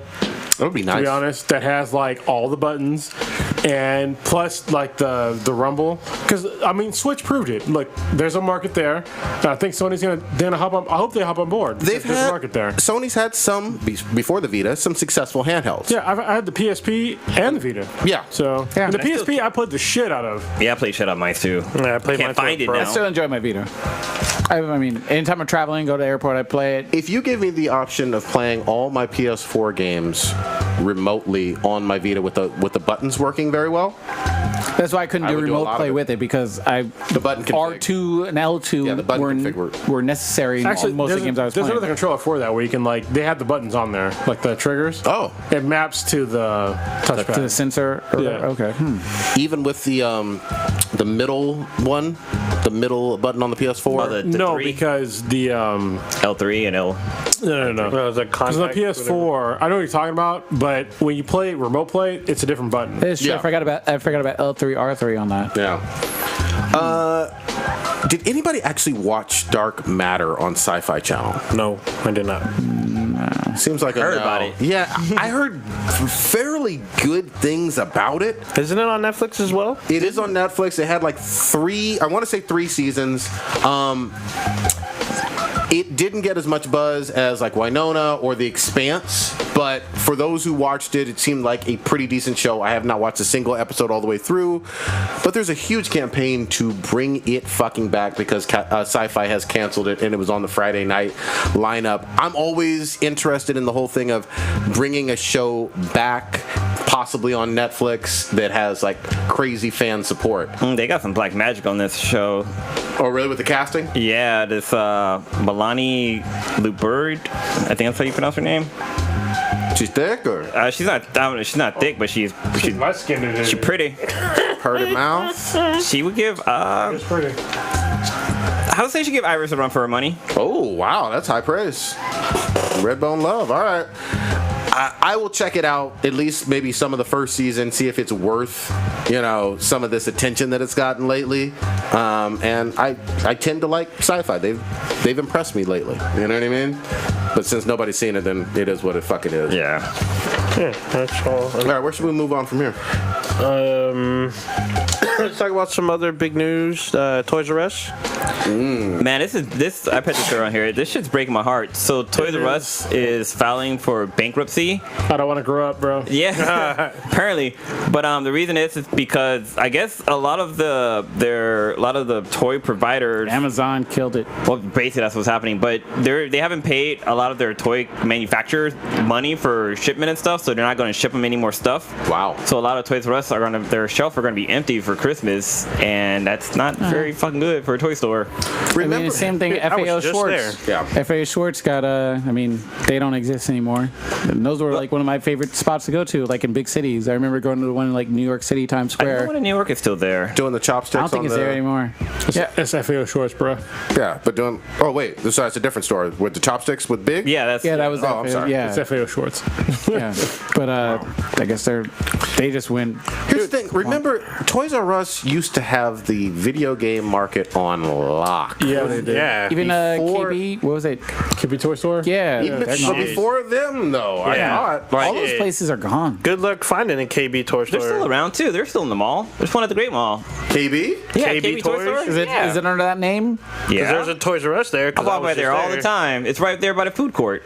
You sure that ain't Toys R Us? No, it's KB Toy Store. Because Fact check 'em. I was just at Toys R Us the other day. Unless it left like a week ago. Like some blockbuster type stuff you're reminiscent on. Yeah, Hollywood Video. Hollywood video. Yeah, it is sad though. It is sad. Did it just close? Well, now Oh, shit. Yelp says it's closed. So maybe it ain't there no more. Jesus. You ain't up to date, bro. When's the last time you been to the Great Mall, bruh? Shit, like a month ago. Well, I didn't walk around. It's gone now. Yeah. It closed yesterday. Go. But the two Toys R Us's I went to. Hope you don't got none on layaway. Yeah, I went yesterday or Monday, and they were. I mean, their inventory is super packed. I went to one that was a combo. It was Toys R Us and Babies R Us together. Essentially, you don't. I mean, it's sad to say you don't need to go there. In terms of like, if you want toys, in terms of action figures, you can go to a Walmart or a Target, get whatever. If you want a Legos got their own stores damn near. It seems like in every fucking mall. So it's like all these other branches that were putting their product in KB and Toys R Us, they were like, we don't really need you guys to push our product. Oh, wait, they so- can just go to Amazon. Or, Yeah, I feel like KB Toy Store is still there. They're just closed right now since it's after hours. Oh, okay. All right. okay. So they are still there. So I wasn't wrong. Yeah, it's kind of sad. I mean, are they actually saying But they're going to be completely out of business this year? yeah. Are they filing Chapter 7 or Chapter 11? So they're restructuring. They're restructuring, yeah. Okay. So some may close, but they'll still be around. But it's sad because when I went to a Target because I was looking for something in particular, and then they had like some stuff of the same product. But I went to Toys R Us, and Toys R Us had a much bigger selection. Target doesn't have flashlights, man. What are you looking at that for? Wait. When's the last time you've been to Target, though? You got to go to that back section. Yeah, you got to go to the Way Beyond section. You got to miss the Target sign and just keep on. Yeah, there's a whole other background. The one with the curtain, you got to go past there. God damn. Yeah. But yeah, I still feel like Toys R Us has like much more selection than some other spots. But then again, online you can virtually almost find anything. You can get so. anything you can get delivered to your fucking house in but under a day. But you can't a lot look of at times. it, which people are kind of, they're not really worried about nowadays because if you don't like it, you just send it back. So Yeah, it's true. Because Toys R Us, you can pick it up, look at it, and then be like, oh, Sure. you know, maybe even test it out in some cases. The Toys R Us brand technically might go away, but the company won't because Babies R Us is still super thriving. I know Babies R Us I have a seems fucking more baby. profitable than Toys R Us. Oh yeah, for sure. Yeah. because people are always in it until mankind is done. They're gonna get out the fucking Until the babies. robots come. Oh, no. Well, If them sex bots get pussy that can actually fucking smell and taste. Throw that and- ass in a circle. Yeah. Speaking of sex box, that way totally don't just talk about. oh, Let shit. me write that down. I need to talk about that. What the Yeah. fuck? Babies R Us is fucking great. I go there all the time. Yeah. So, yeah. What's your sex bot shit? Just write it down. Well, so there's a company out in China, and they did real doll rentals. Why am I gonna have a used fucking sex doll? Holy fuck, that's If you're need poor. man. I ain't doing that. You need If a you- if you- certificate of cleanness. If you need to Netflix and chill on a budget, I'm wearing 8 condoms for a fucking used sex doll. That's nasty. But you'll fuck a girl that'll shit on your carpet though. I said fuck her. I said I wanted her to do it. I said I wanted her to do it. But it's funny. So this company Shaming that me. Worse than suck. this company that was providing the service, I guess they got shut down. But one of the interesting thing is that I didn't know that there was a Wonder Woman sex doll. Oh, there's Wonder Woman sex There's a doll? Wonder Woman sex doll, and it's pretty popular. Is it really big? It's I'm not sure if it's really big, but I know like a 7-foot tall chick. God damn. That's what I'm saying. I just thought it was really funny because she comes full outfit like the Wonder Woman movie that just came out. She's dressed up as that, and she doesn't look a lot like Gal Gadot, but she's I would fuck it if it wasn't rented. Warner Brothers gonna be suing somebody. Exactly. But yeah, that's why I brought that up. Holy fucking shit. So all bad. Wait a minute, right now. Oh, he's looking it up? Well, those are just dolls. Yeah, those are dolls. Sex dolls. Look up. Fleshlight dolls. Well, anything's a sex doll if you're brave enough, I guess. God damn. You hear about that guy who went to the hospital because they had a 5-pound dumbbell? Yeah, on the his- dumbbell? Yeah, I his saw fucking that. dick. Wait, dumbbell in his what? He stuck his dick through the hole of the dumbbell and it got stuck. I can't put that on the live stream, but I'm just saying. Oh, damn. Oh, that's the doll, huh? Mm-hmm. Got the sword and everything. He needs a little bit more sun. Oh, here you go. I can do this one. A little pasty. Okay. Yeah, that's like a toy. That one. No. This is the real doll. It says sex doll. Yeah, That is crazy. that one's a little creepy. That is. All right, here you go. This is the Wonder Woman G-rated sexy sex dolls. Sexy real sex dolls. I'm not busting. Sexy. Why you lying? You know you got one on back order. Not busting today. Oh, Today is young. yeah. Do you ever see that? There was like a documentary of a guy. I think it was the guy was on. I talked about this on a previous podcast. There was a guy on Touch.0, and he's like his profession. Isn't that is the to one he clean married them. it? Oh, no, he cleaned them. Okay. This guy cleans sex dolls for people, and you just see him like going there with his fingers, like wiping off. Like it's. I was like, it's so fucking gross, dude. I mean, somebody has When you something make to do. poor life But decisions. this dude get paid crazy amount of money for doing this shit, like thousands of dollars for cleaning a fucking sex toy. I don't know. Cleaning up some dude's nut is. I get paid thousands of dollars too, and I ain't cleaning that up. Clean nothing up. I ain't cleaning no nut up. A man has his Nutted code. Man has his code. There's some people who do there's some people out there that clean up for like some shit and don't get paid that much. Yeah, they clean up Prodigy shit on his carpet. I don't shit on anybody's carpet, goddammit. Zuckerberg. I watch others.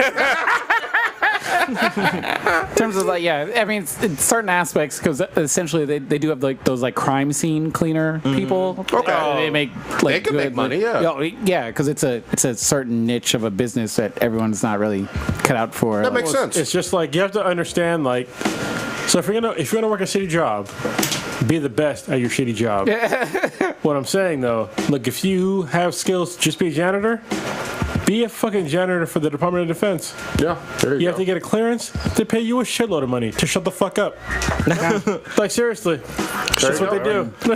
I'm not sure if it's true or not, but I know like janitors that originally started at Google who weren't getting paid at the time, but they got stock options or like I'm sure, multi-millionaires. yeah, This was like fucking 10 years ago, like Yeah. 10, 15 years ago. those Google people are first started. like the janitors at my job. I'm just like, I'd say hi to them all the time. Like, hey, what's up? How you doing? I have a conversation. I'm like, they're good. They're happy where they're at So- because they know, where they at? they're comfortable. Sanitation engineers. The company that I work for, I have almost 7,000 shares of their stock. Good. Which is a shitload. So if they get back to being big again, you'll see this podcast. I'm not saying, look, We'll be in Stark Tower. We'll be the Dank Tower. yeah, I will guarantee you on this podcast, if I ever get back to being rich, which I was before, or being wealthy, which I want to permanently be, you will see this podcast being upgraded to the fullest extent, and I will always be, or we will always be on this fucking podcast. Because if I get rich enough where I can pay all you motherfuckers, this just keep going. I'm not cleaning up the sex box. Yeah. Yes, you will. 1, 2, 3, not it. Yeah, If I give you 50 grand per nut, you're picking up nut, goddamn. yeah. He's contemplating. Yeah. Yeah. This is Pimp Cronus has talked. Mr. Pig Fucker over there. That was to save a princess. Save a princess. You gotta clean the nut out of the pig. But she was already saved, though. Yeah. He didn't know that. But you know that. See, that's the problem. Revisionist history. For real. So wait. Blue, hold on, wait. Blue, I got a question for you, goddammit. It's been fucking months and months of with this shit. Have you played Batman Telltale or nah? What the fuck is going on, goddammit? Man, every time I say I'm gonna play, I always get fucking busy. Which You get distracted. It distracts you from Batman shit. real, like, I'm know, man. confused. I need to save the fucking city. Like, you got married, so I understand that. But other Batman shit needs to be taken care of. Yeah. Because we had Get your priorities straight. We had like an expo. I got married. Fucking. All in the past. Yeah. I know, but then like I had to get back. Like it costs money to play video games, and after you pay for a wedding, you ain't got no money for a while. How? For a while. How, Sway? How? Want me to show you? Want me to show you the itemized bill from the wedding? But you're looking at like a. Wait, Bruce Wayne don't be making these excuses. How does that bill cost you more when you're playing video games? I don't know. All right, I promise. This is me pin it down right now on the podcast. I will play this weekend. I get paid tomorrow. Oh, you haven't bought it? I haven't bought it. Oh, I thought you had it on like in your. No, I haven't paid for it yet. I haven't purchased it. Okay, What was episode 2? This is season 2, episode 1. Season 2 of the Telltale. Whatever. Yeah, man, Okay. Telltale Okay. Batman. And I will buy the 5 season because the first season was really good. Because you did a review on the first one, which was really good. Yeah. Instead of pressuring him into buying the first episode, should we wait for him and let him do them all 5? Well, and that way you can do a review, or Well, no, because it works like a TV Cheaper. show, Yeah. so I can tell you like how every episode go and then do Okay. like a full review at the end, which is what I did last time. I mean, Okay. you act like this is pressure. He buys Batman shit. I do. Like he fucking breathes air. That's his bread and butter. Yeah. You know what I mean? Like we don't have to pressure him. I know he's gonna do it. I just hadn't heard an update in forever. I'm gonna do it this weekend. Promise. right. Well, except for Saturday, I gotta work Saturday. What were you gonna say with your bullshit? Well, I got 2 things, but we'll keep it on gaming for now. So, Stitch, you weren't here last week, but apparently you picked up Destiny 2. So, what's your thoughts on this so far? I'm enjoying it. I'm still on the fence on how I feel about it completely. I had a conversation with Kronos about it the other day in terms of. Don't let him corrupt you. Well, no. It's an enjoyable game. I enjoyed the first one. The first one was fun. My only issue with the first Destiny was that it was really, really short. After I beat the game, I dilly-dalled around online, and I was sort of done with it. So getting into this one, I was the whole muscle memory in terms of like, oh shit, what am I supposed to do, et cetera, et cetera. You're all diving when you mean to be running. Yeah, it was like with was that Metal Gear? Yeah, Metal Gear Solid. Yeah, I was diving. I was taking out horses' ankles and shit when I should be getting in the box. But it's nice. It's enjoyable. The story doesn't do shit for Destiny me. 2. The story I don't care about, and I don't know if it's just maybe it's me. Could be. But- It's whatever. But But I implore you to finish. no, I'm still playing You it. want to finish on your chest? All right. Oh, shit. I've gotten to the whole cycle of all right, pick up new weapon, discard that, and everything. So the whole, I guess, Borderlands mode of like, all right, got new shit, better shit, get rid of the old shit. So I'm going through that aspect of it. Still battling stuff. I had a friend that hopped on with me and played, which that was really fun. So I'm enjoying the whole playing with other friends aspect of it, which obviously heightens the gaming experience of it. It's, to me, at this point, I haven't experienced anything new yet. I'm at level 9. I just hit level 9. Oh, you're in level 9? Yeah, so I'm still real early you're into the super game. early. I've explored planet Earth and Titan, I You should be think. Earth, Titan, and possibly Io? I haven't got to the IO yet. Okay. But you should be- and I haven't done any Crucible It should, stuff. Yeah. So actually should be Earth, Titan, Nessus, than Io. Okay, I'm still new in it. I'm enjoying it, but it's nothing awe-inspiring or new for me yet. Not yet, But yeah. I'm enjoying what I enjoyed from the previous game, but So far, yeah. That's the same thing Cronus was saying, but both of you are still, I don't know where he is now, but from where he was the last time I he want to do a spoke. raid. I'm level 9 now. Okay, I want to do a raid What? and I thought you experience. hit level 13. No. No. Okay, yeah, you guys are still, once you get between 13 and 15. Yeah, I'm still gonna keep playing. I haven't like progressed the story that much yet because I've been playing the adventure, otherwise known as fucking side quest. They are side quests. It's a side quest. Like that's nothing. Yeah, I'm just rolling through, doing public events and everything. Public events Wait, are the fun. ones with the sword or the ones with the little red ones with upside the down? sword. Well, there'll be a note that'll say campaign. Yeah. It's, That's what I'm it's saying. essential to the story. I played a couple side quests. Yeah. Yeah, So the orange sword one. the orange swords ones are there's adventures. Yeah, so there's adventures, there's patrol, there's quests. Yeah. And then there's the story. At this point, my motivation is to level my character up so I can do a raid with the rest of my friends. so you got kind of But in terms of anything progressing the story or the big bad, I know there's some guy that they do cutscenes. I'm like, all right, Yeah. I guess he's the villain. He's the white Darth Vader. But, yeah, he literally is. I'm like, I like I his- personally don't care. But I'm wait, waiting is for that someone- penny rate? No. Yeah. Yeah, so if you're going to try to do the raid, I highly suggest you finish the story. Well, he needs to get to level 20, doesn't he? Yeah, there's no way. Yeah, I gotta. But it's level not up. just that. You Hold got to get on. to power level 270. Yeah. This pissed me off. All right, so I'm playing the game, and I'm on Earth, and I'm at like some place. I did like my first like little adventure thing, and basically I had to like get my reputation all the way up at this place, right? And so I got my reputation all the way up, and you get an exotic Ingram, Oh, you get but I can't get it until you beat the game. until I'm level 20. Yeah. Well, Like, yeah. Why the fuck did I do this? So you can stack.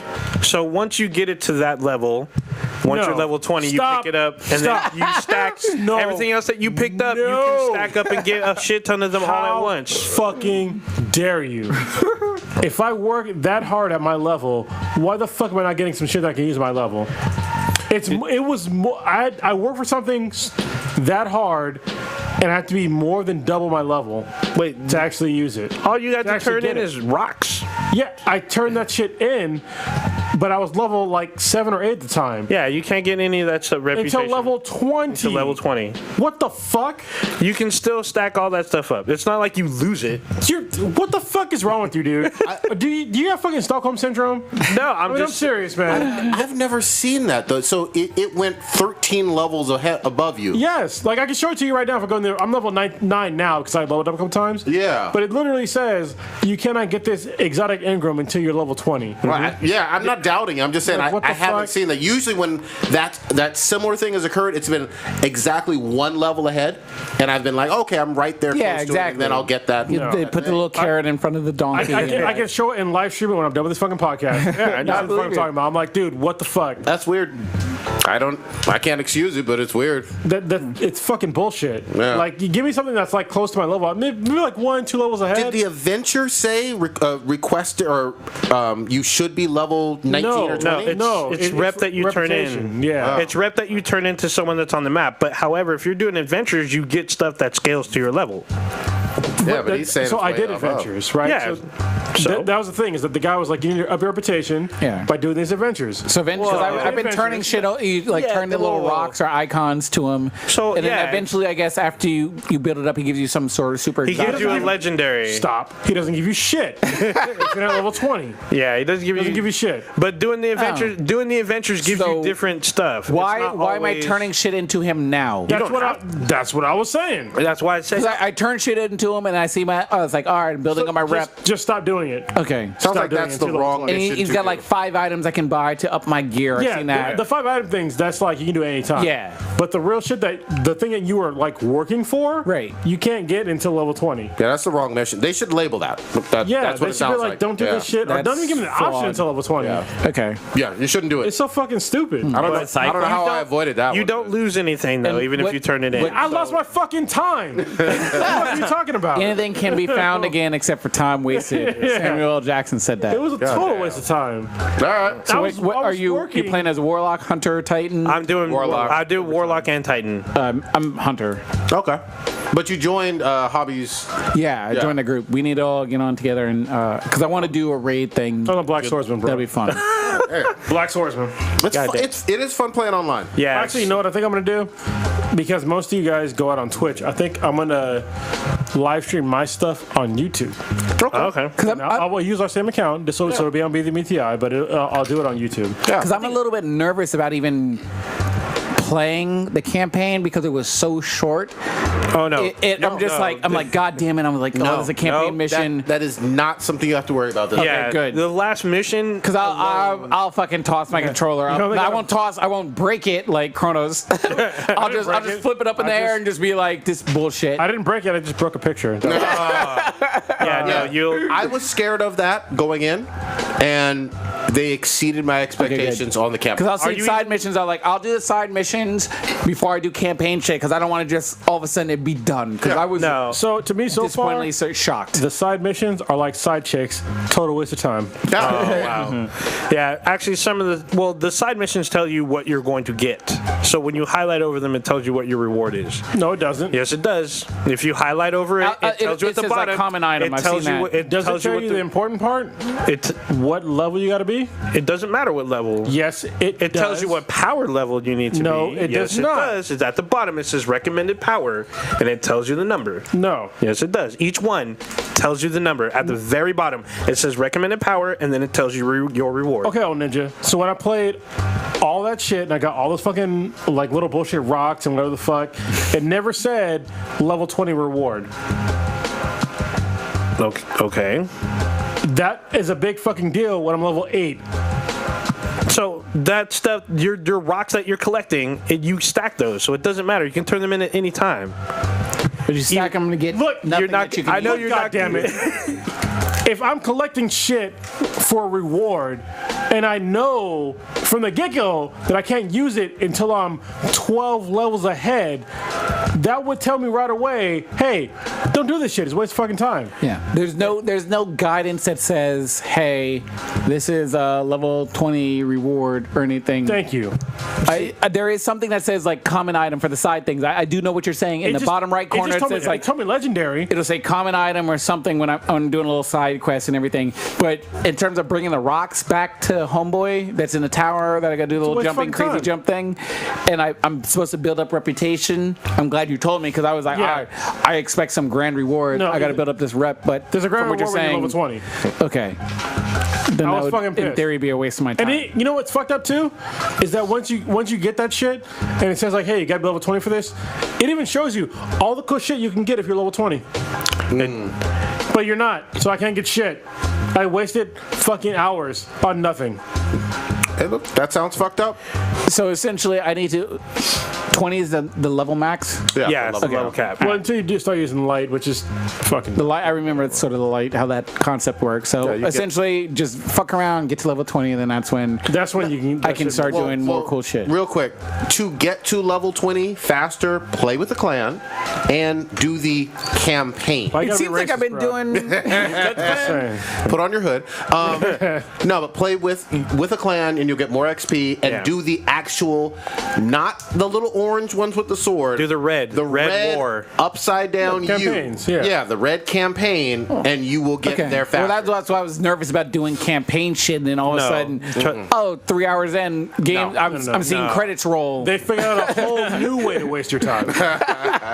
You're all level 10, the game's already over. That's exactly what happened with Destiny 1. Yeah, no, the campaign actually takes a minute to beat. Okay. And then it actually unlocks it unlocks quests. Because you don't have quests until you're level 20. So once you hit that, and then there's a new social area. What? And Say that again, please. shit. It unlocks quests once you hit level 20. So there's no. What are you calling the things that you do in the whole game? The red stuff are adventures. There are the patrols or side missions, I guess. So does this- and then okay. there's quests. The quests always end in an exotic Does weapon. the story matter? Because Yes, the I story literally matters. I put Yes. on Spotify and I was just jamming out to swag surfing while I'm fucking shooting up random ass fucking enemies. It's an improvement from the verse. Yeah, the story matters to beat. I mean, you could pay attention to, like, you don't need to write down notes. What are we putting the story on par with? On level from Halo. It's on par with Halo. From it's the same motherfuckers that made Halo. Last of Us being a 10 or fucking Bubble Bobble. Like I need a range in terms of where. No, it's solid. It's at Halo level. It's fucking bullshit. Because it's the same people that made Halo. I played Halo, but not like story mode to care about. I just did it just to shoot shit. I played every single first-person shooter Halo that there is. Okay. They're all bullshit stories that don't make fucking sense. All made by Bungie, and it's crossing over to Destiny. The same people that made Destiny made Halo. They are shit storytellers. There's no reason for me to care about the character or what's going on. He's still early on. Early on it. No, it's still shit. No, In the story, I don't think the story is that shit. This is not like a 3 or a 4 Is this on a better? story. All right. I mean, just throwing on it, Witcher. Is this better than Compared Witcher to The story? Last of Us, compared to Uncharted, 3 or 4. Is this better than Uncharted? I think that Is this better than hold on. Horizon? Well, I mean, I'm just throwing out. I'm just throwing out comparison. yeah. If those are at the top, I think that this is. In the middle somewhere. I think it's about a 7-0 Yeah. What story is it better? for the campaign. What is it better than? Look, I understand what you said, like where I'm at. Okay, so where I'm at, in the very beginning of the game, what happens? Some fucking enemy that you had from the last game came back and takes your light. Okay? Sure. That lasts for how long? The cutscene? No. Like how long you're like missing light? Basically one mission. Oh, yeah, not Okay. long at all. One mission you're missing light, and all of a sudden there's a magical fragment from the fucking from the Traveler. Yeah. Even though the Traveler is perfectly spherical, not missing any fucking part of it whatsoever. All of a sudden, this is in the middle of fucking nowhere. You have to get to, and you get to that one little fragment, and all of a sudden this fragment gives you your light back. How much fucking sense does that make in a goddamn story? What story? Just for comparison, for people that have Nothing. never played all these games that we talk about, and I wasn't throwing out those as being like 10s and everything. What story is this slightly better than? I think it's slightly better than.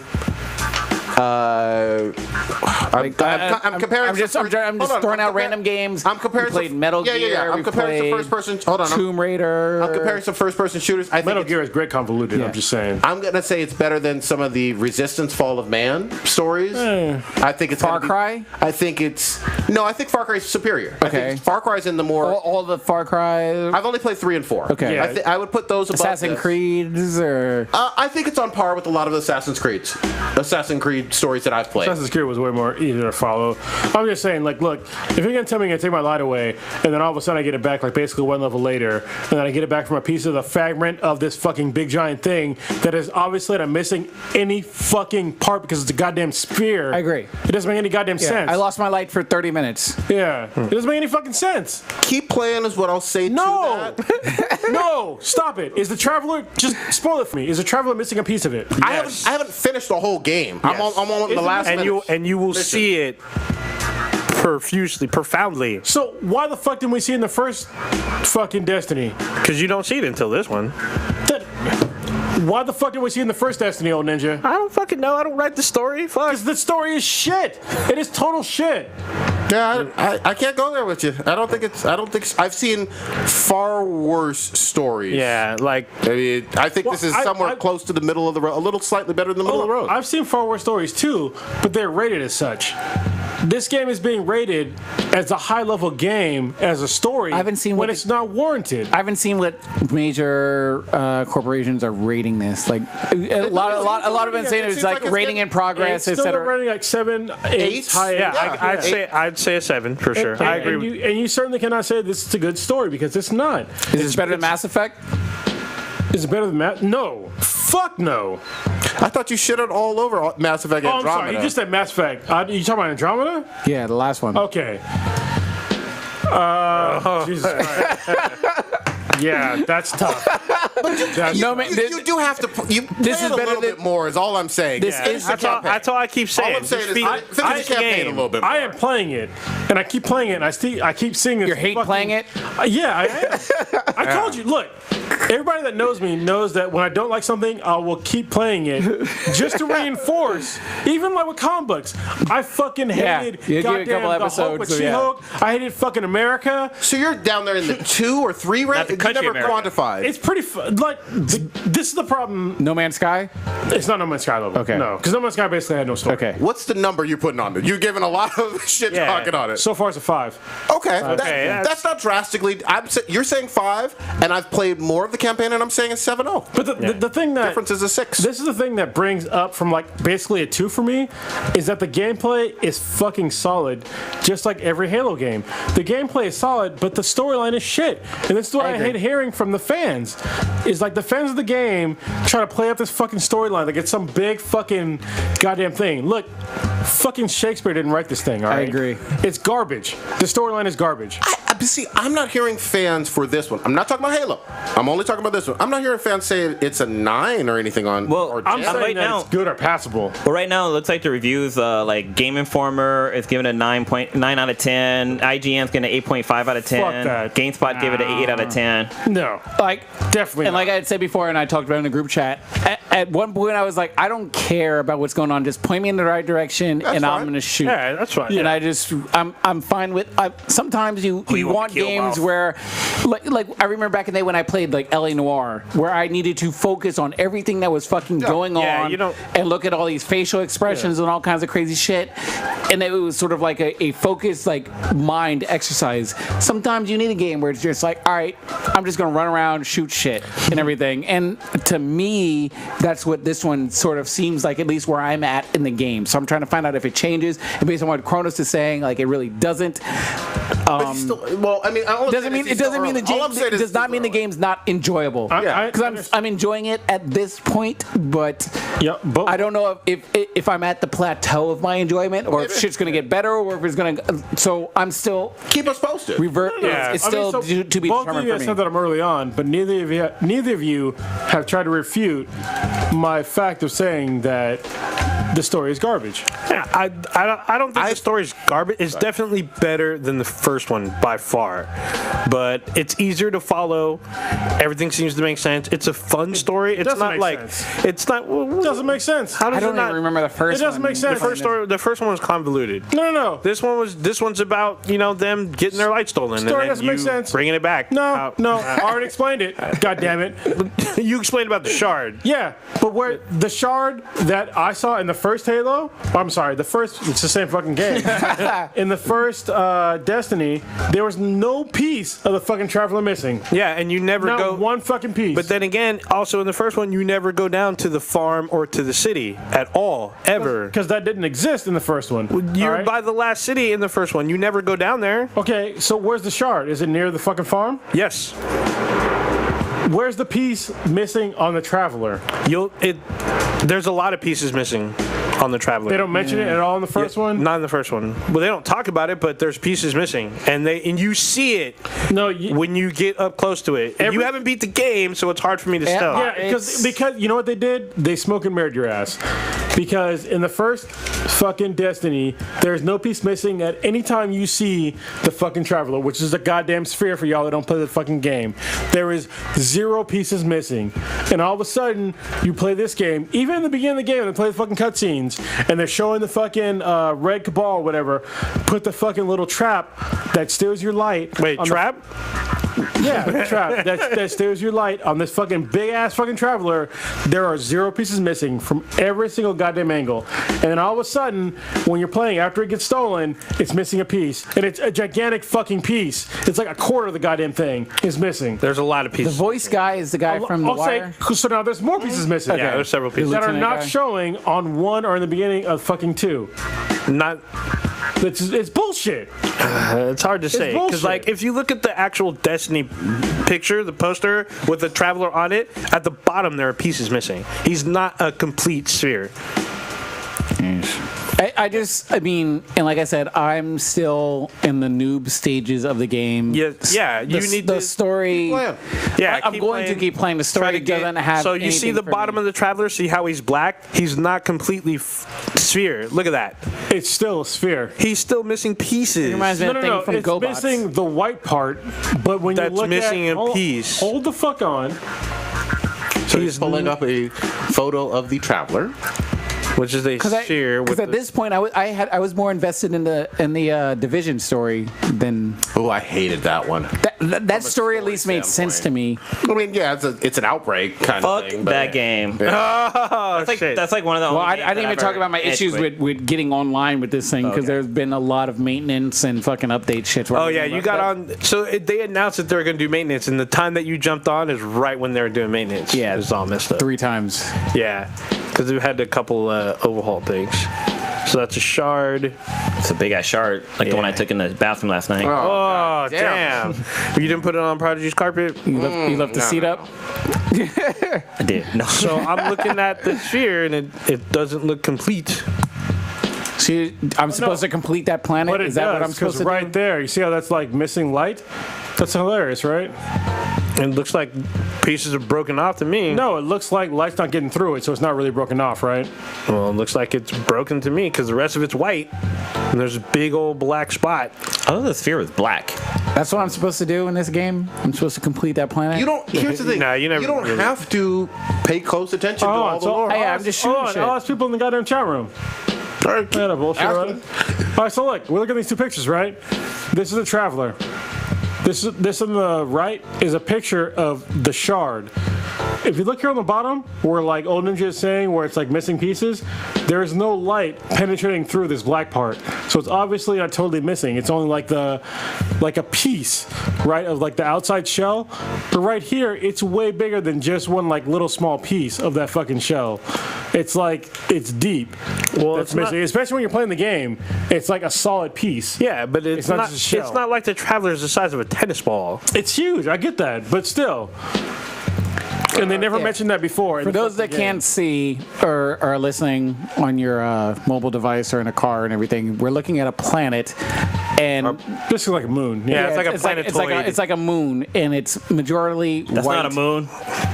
God damn it! It looks like a moon-ish sort of thing, and on the bottom hemisphere of it, there's like a sort of smiley face that's broken off, and it's not completely transparent because, like what Cronus is saying, you can't see light from the other side of it. You can't see through it. You're just like part of the shell from the side that you're viewing is off.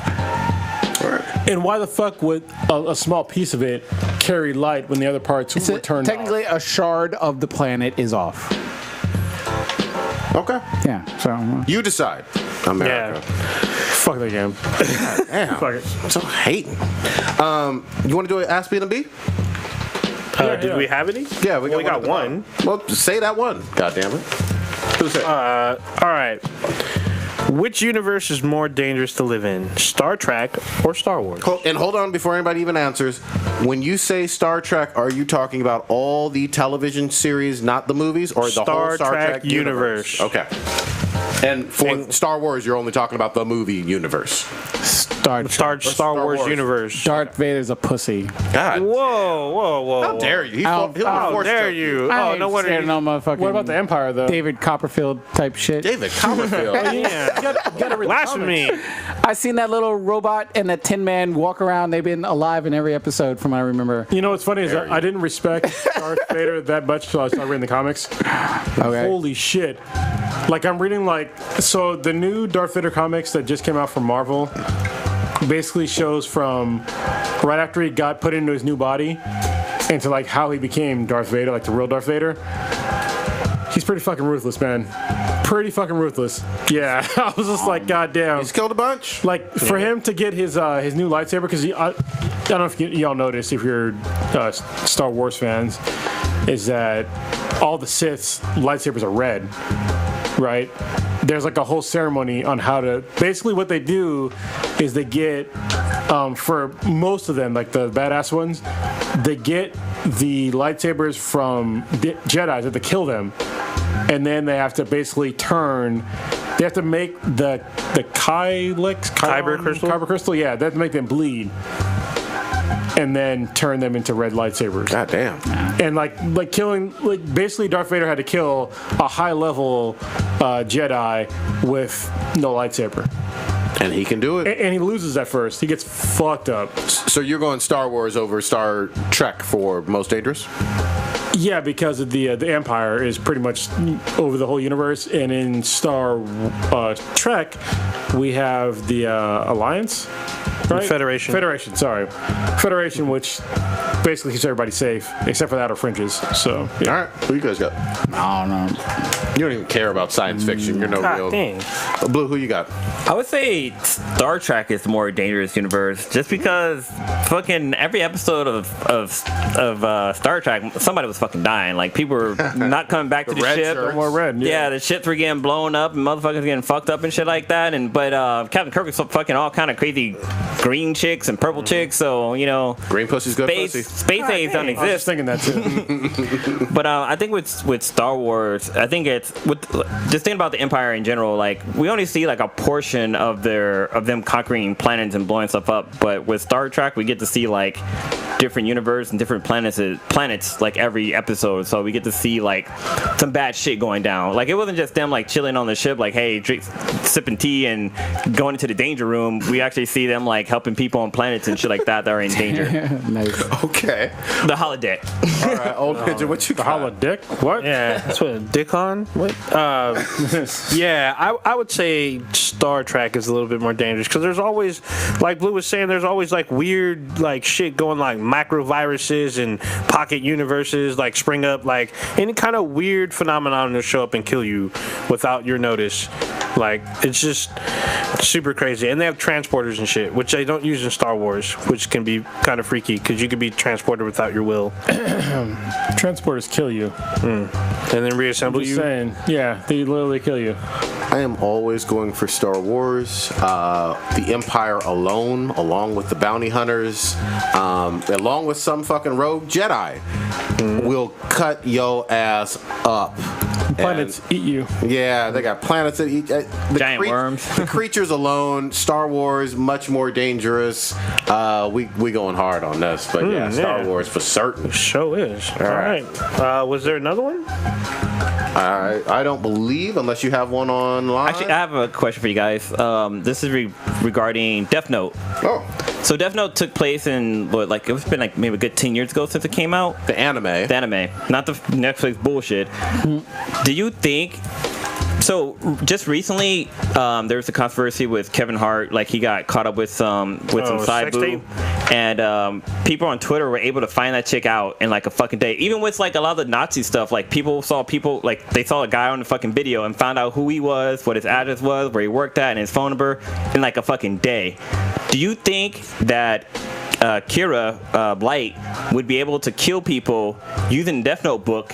And do you think people on Twitter or online would have been able to figure out exactly who he was before L was able to? No, because Light was smart as fuck.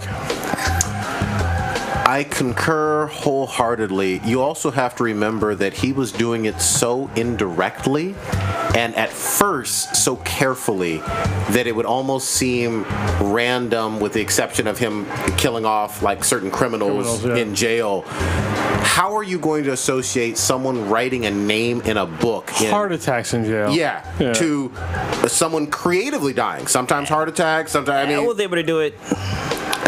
I know he was the world's greatest detective, but you're talking about online people being able to put two and two together. But I don't see what evidence. Even the world's greatest detective did not beat him. Yeah, Elle didn't win. Yeah, that's true. But do you think people like would have been able to figure out? Is basically what I'm talking about. That it's a I person. doubt it. No, I doubt it. no. I strongly doubt it. They would try. I mean, that would be the world's biggest question, because he literally became a god, and everybody was fascinated by that. I don't think people would care.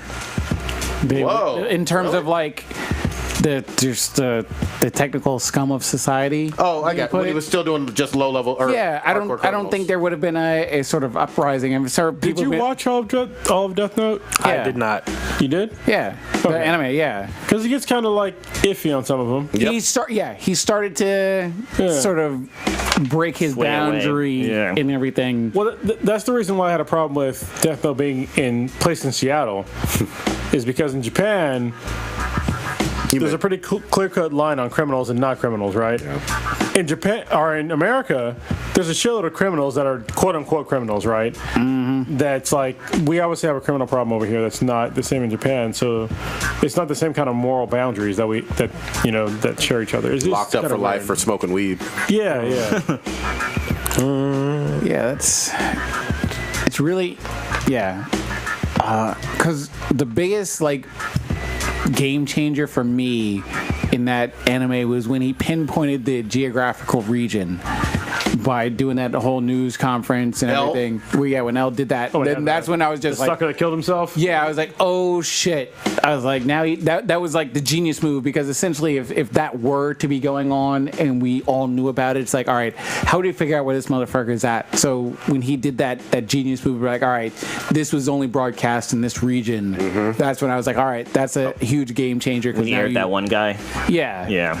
And then essentially it was just cat mouse. Remember, there's still like, what did we say before? 30 million people in Tokyo? Yeah. Yeah. But he went actually, region by region. Yeah. I'm actually on the part where the wife came out and Light had to figure out how to get the wife's name from the FBI agent. That was actually pretty tricky. That anime was so. I mean, the great. live action was so fucked up. And Man. Fuck that. Oh, you never got your opinion on it, like on the podcast. It was bad. Oh my god! I literally, I was as soon as Homegirl was able to pick up and touch the book, I was like, fuck it. I was like, I got chores that I need to do around this house, because I was like, because one of the things is like he had to put it under this like false bottom shelf in his Security in his, system and shit, where yeah, it with the blow up, you pen didn't use it and everything, right. which was obviously key to the whole Death Note aspect of it. The whole, because there were 2 seasons, right, in the anime. Yeah. Pretty much if I remember correctly, the second half of the first one and the beginning part of the second one, it was this whole thing where he was sort of pretending that he wasn't in charge of the Death Note book, which was fascinating for me. It almost lost me for a second, because I was like, what's going on here? I was like, and then essentially it was part of his fucking strategy, and he was so in depth with it. But then also, like, They don't even go in that with the fucking that Netflix thing. And with the anime, if you touch the Death Note book, you you have see the power, and you can see. you can see the Shigami. yeah, which was fucking some bullshit. But then, like, the part when he fucking screamed like a little bitch when he first see the Shirogami, I was like, are you fucking serious? The stuff with the girl, Yeah. it was so completely, That bullshit ending. completely fucked up. So it was such a bastardization of. So I'm gonna spoil the ending. I mean, I'm pretty sure you guys aren't no fucking I don't watching. give a fuck. So the way that so this girl basically bitches Light out for him to give her. For him to give her the book, to give the Death Note book, because she had some crazy fucking sexual, or she gets off killing people and shit like that. So she writes in a book to make Light give her the book, and if he doesn't give her the book, then he, I guess, fucking dies or some shit like that.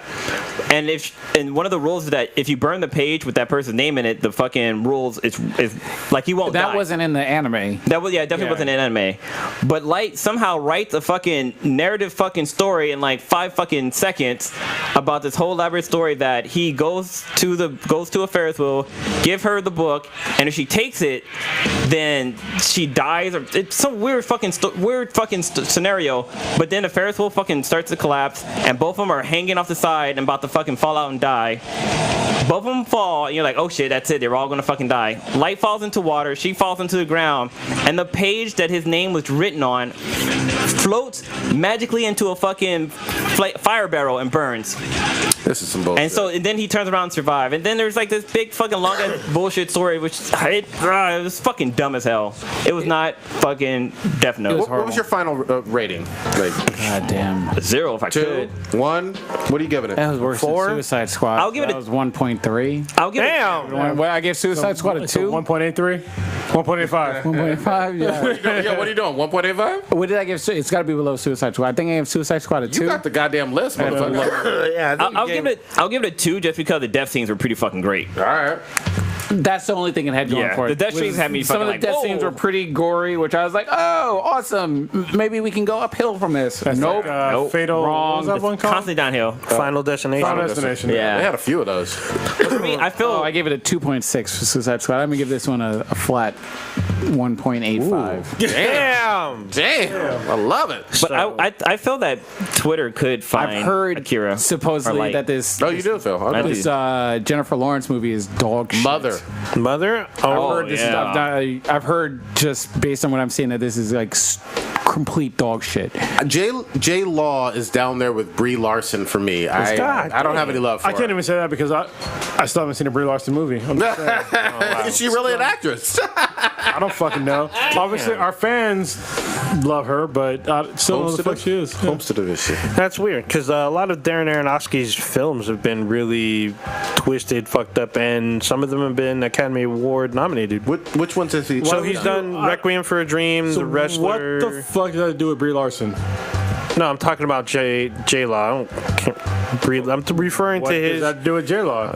because she's in his movie. He directed Mother.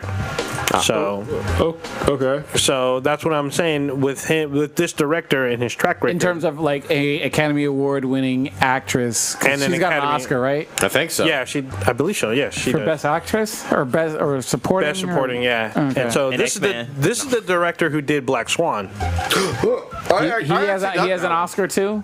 I don't know if he has an. I thought don't she think so. masturbated. Yeah. But supposedly this is like really bad. I don't intend on watching it or anything. Yeah, the only movie See, that he here's- did that I wasn't She cool won with. the Best Actress in 2013 for Silver Linings Playbook. There you go. Oh yeah, that was a didn't good watch that movie. That's a good movie. Folks hyped her up based off of that Oscar and Hunger Games.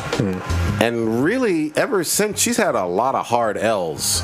You know? I mean, she was good in, well, kind of. She was Well- okay with that movie, American Hustle.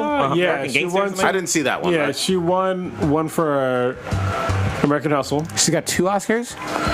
Well, that's one. She has one Oscar and a couple of Golden Globes. Okay. And she's been nominated And a 4 BAFTA. times for an Oscar. Yeah. She ain't got no golden eggplant. Yeah, I mean, X-Men wasn't no slouch. I She's mean, on it the made Fappening. money. She is Yeah, on the but Fappening. universally, most people disliked her mystique. She got lazy with Well, it. no.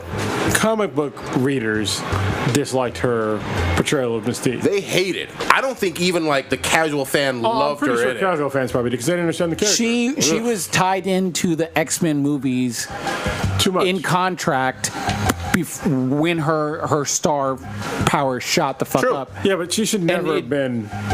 Mystique should never have been like the leader of the X-Men. I agree, but I just think she just mailed in those performances Yeah, oh, you that could see she it. where she was like, all right, the first one, whatever, and then all of a sudden I'm a star now. I got the Hunger Games. I'm bringing in all this and now she's stuck doing these X-Men films where she's obviously not supposed to be the star. And It's the wrong attitude. You could tell her attitude just portrayed through the screen. Yeah. All right. And that's why I was just like, get this bitch off my thing. But contractually, they needed to put out 2 or 3 more films with her. You could probably pay her off and 'Cause I get her think out of she there was- if you really wanted to. Because the first one, First Class, she was there. Then after First Class, that's when she blew up and became famous. And then you had fucking Days of Future Past. Days of Future Past, Age of Apocalypse. Now she'll be in Dark Phoenix. Yeah, she'll be in that Phoenix bullshit movie. I like none of them with her. Nah. Yeah. I actually In like terms- Days of Future Past. Well, no, the movie fine. Yeah, Days of Future Past movie fine. Her as Mystique, I've never liked her as it. It's just never fucking worked. It's all about Stamos. I mean, There's one more. I don't know if we answered this before, but it was asked by Mishka. Which one was it? So if you Mishka who? Mishka Black, She don't even got a podcast no more. damn. So fired. which anime or video game character would be your waifu? Quiet. Damn, there's There's so many. fucking anime or video game? Jesus Ooh, let me Christ. think. All right. You can only choose one, though, is what the... Yeah, that's kind of a huge range. I mean, shit. That sexy bitch from fucking Food Wars, though.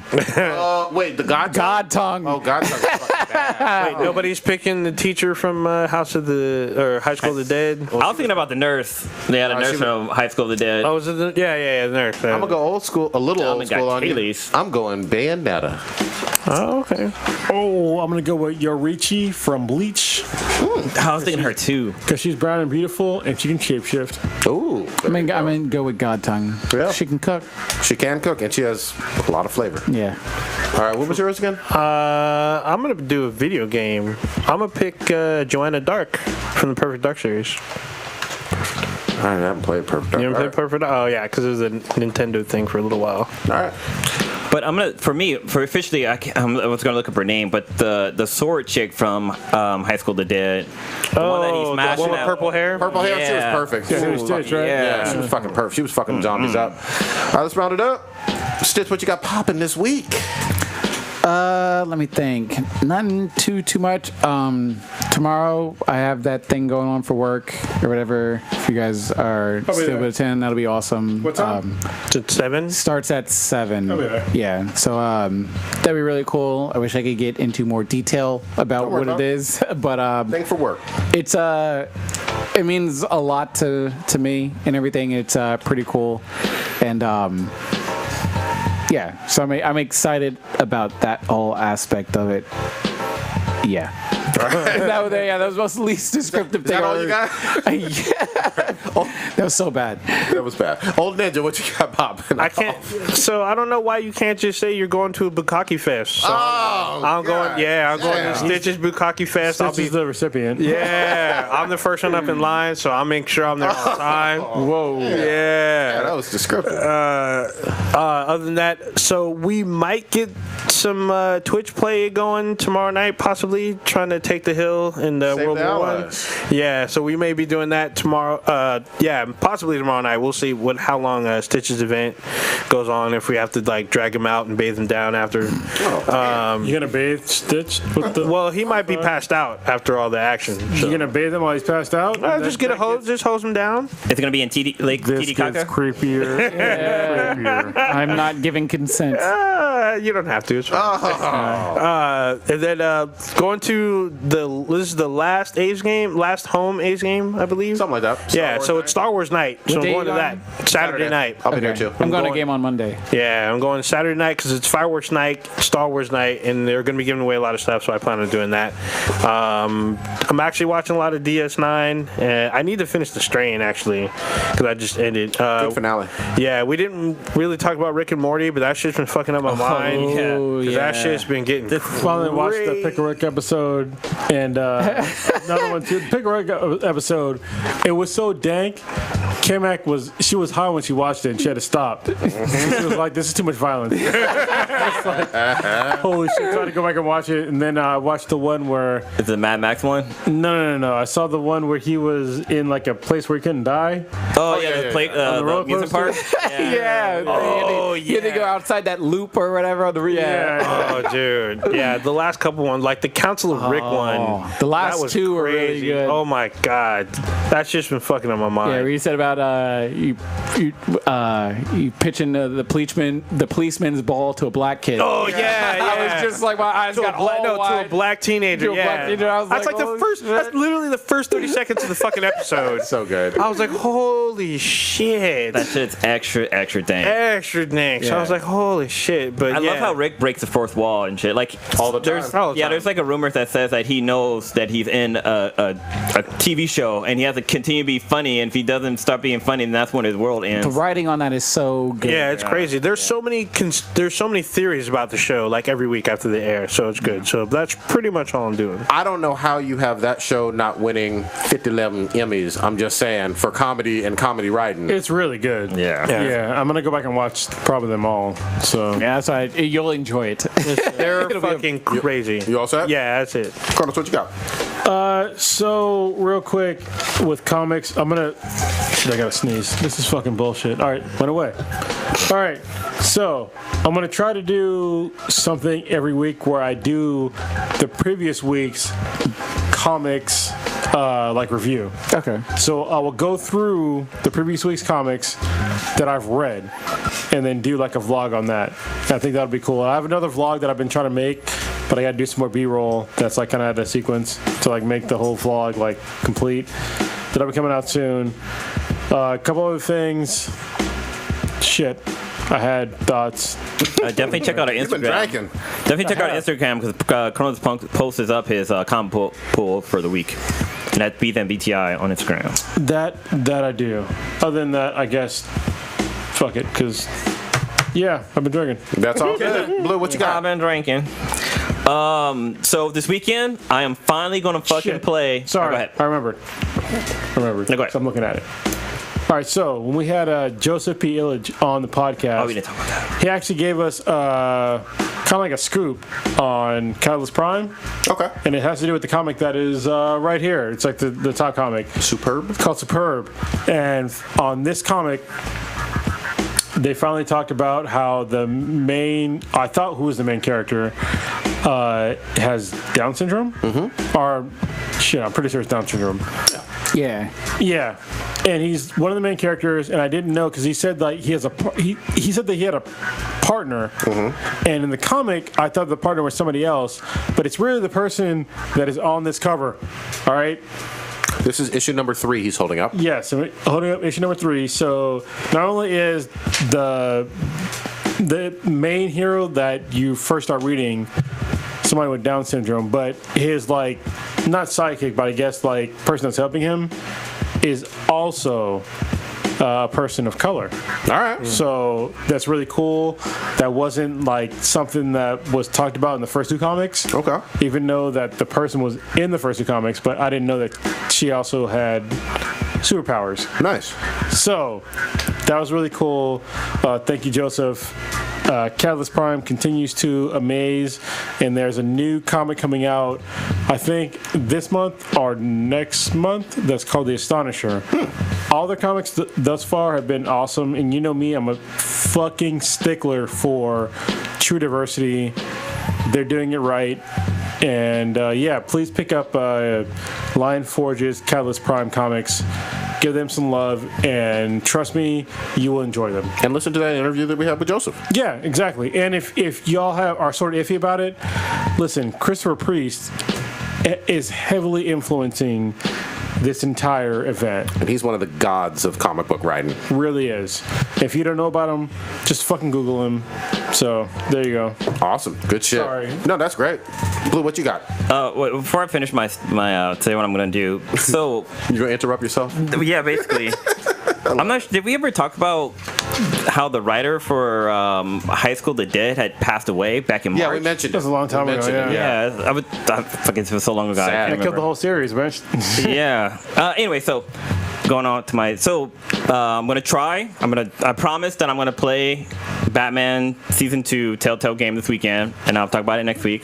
I promise you guys. I promise. But yeah, so this weekend I actually got my first photography gig that I'm doing. It's gonna be a Nice. 40th high school reunion down in Mountain View by the shoreline. Are you even going? Huh? Are you going? To mine? Yeah. Mine's already happened. Mine's happened like the week after my wedding. Oh shit. Yeah, so I couldn't go. Are you going to ours? You'll probably go to yours. Oh, 'cause you went to mine last time. Yeah, that shit was fun. Yeah. What? Say that again. Two different things. So this weekend I'm working doing a photography gig The high school reunion thing at a is where high I school got reunion lost. Yeah. for 40th high school reunion. You But my already- high school 20th reunion was a couple of weeks ago. Okay, and you didn't But go. I didn't go. But yours is coming up. Rasan. God damn. Who's it is that? Done fucked up. So this guy named Rashada. God damn. It's funny because like you know Rashonda, right? Yeah. It's so hilarious. Yeah, she went to high school with this. Is she in But anyway, Friday? like, his is next year, and so I went to their 10-year reunion because I didn't go to mine, and it was a bunch of fun. But yeah, so this weekend on Saturday, I'm photographing a 40th high school reunion. But what's cool is that the provider, the company that's putting on the event, they actually reached out to me to do more high school reunions. So I have another one coming up in October, which is really cool. Just yesterday, yesterday I launched my official photography website. So you can go to Daniel J. Anderson Photography, and you can see a Smash bunch that of, like button. Yeah, smash that like button, hit that subscribe Smash button. that government name button. This is true. Putting it out there. Sorry, I got to do it. But yeah, you can actually find it on Facebook too, as well as Instagram. I just created the Instagram account today, so you can find me on there. It's Daniel J. Anderson Photography, all one word. I forgot to tell you, if you want to borrow my roller, I have it. It'll fit any like tripod. It's gonna be all stationary stuff, so Okay. or just like kind of candid shots. But also, hopefully tomorrow I'm gonna release another vlog on my own YouTube channel of my kind of me putting together the tripod I bought for $5. I made a vlog about it because it was missing a handle, so I couldn't purchase it online. So I actually went to a local place and actually filmed like looking for parts and stuff like that, which is really cool because the customer service guy there, like I actually walked in and asked him like, is it okay if I do like a video blog here because it's private property? Yeah. And he's like, oh yeah, just go ahead, have fun, buddy. So I did that. So hopefully I can release that this weekend. And today I got my hair cut and I was talking to my barber. You talk about that. You can talk to that guy about anything. Yeah. But he's a business owner, so I kind of was talking to him how I wanted to start my own photography business, and I was telling him about this training program that starts next week about marketing for photographers. And I was talking to him about it. I was like, yeah, I'm kind of interested in doing it. He's like, well, what's holding you back? I'm like, well, it costs $900. He's all, well, it's $900, you probably get that back like in a fucking week. So that's how you can tell if it's a good program. And like the program I've done a webinar with them, and it was a free webinar where they kind of go over some basic stuff, and it was really interesting. And I was like, you know what, this is really cool. But then like the lady invited me to come back for like another webinar with some old members who actually done the program. And it's like, hey, this is how I was before, and how the program helped me. So I think I'm gonna subscribe for it. I mean, $900 is pretty good. I mean, pretty expensive, but like everybody who was on there talked about how like they pretty much got their money back in like one photography gig. Like, good. And they don't just go over going over marketing. They help you build your website, kind of work on pricing, how to get your name out there, how to get this thing called SAO, which is searcher something. It's basically so your stuff would show up if you do a Google search, you'll pop up at the top. Okay. Yeah, you'd be number one. Because a lot of people, when you're searching for something, you never go past page 2 or 3. To get you on that first page. Yeah, you only stay at that first page. So for them kinks, man, I'll be going deep into them goddamn Google searches. Yeah, I do too. But so I'm definitely going to try to possibly do that next week. But yeah, I'm definitely going to play some Batman. There you go. Nice. Something we did not talk about at all. There's I think is going to be a fairly big kids movie coming out. My 7-year-old is excited about it. Lego Ninjago's coming out. Funny. It looks like it's going to be hilarious. He's a big fan of the show. I'll probably take him if he has a good fucking week. We will see. Is it the same director as Batman Lego Batman? I don't know if it's the same director. Obviously the animation style is Lego and it'll look the same, but could be because I love Lego Batman. Star Trek Discovery is out this week.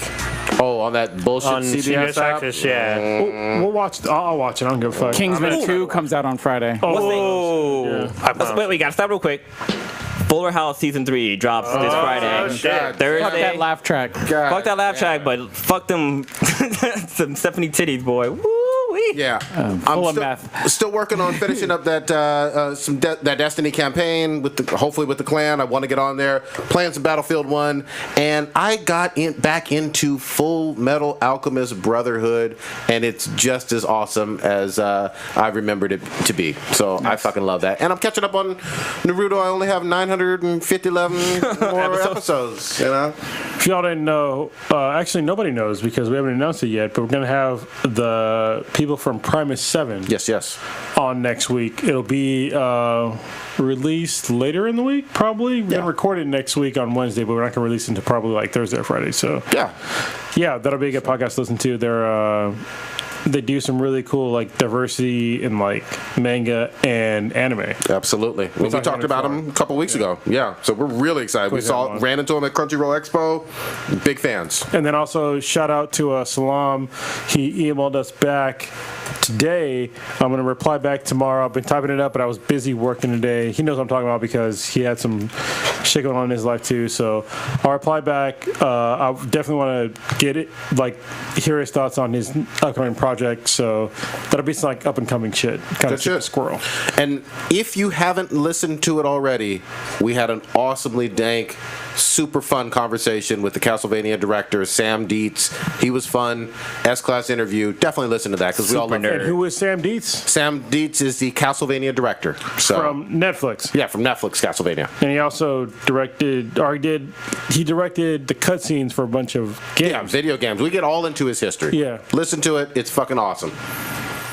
Take us on out with some of them stats. All right, so check us out tomorrow night on Twitch, twitch.tv/BeTheBTI. Look for Prodigy and Old Ninja hopefully leveling up, maybe not dying as much as usual, but we actually found a mode and classes that we're actually comfortable with. Check us out on Instagram with BeTheBTI. Check out the comics pulls from Cronus and Tiny Batman Adventures, which will probably move to another site. Check out our cosplay pics on there. Check out our website, binheadproductions.com/BeTheBTI. Check us out on YouTube if you're listening on SoundCloud. We have a YouTube channel. Check out our previous videos and whatnot. All the dank news is on there. YouTube.com/Black and the Black Times Infinity. Facebook. Check us out on Facebook with BeTheBTI. And I think I covered it all. Bombs over Baghdad. God dang it. Well, You were Ben had looking. production? See, I thought you were going to fit that in the sentence. You messed it all up. Did you do So- Pinhead production? Yes, I did. See how that went? Don't pull the thing out unless you came to bang. Later, Wild. Somebody wants to I'm just saying. Stephanie Titties.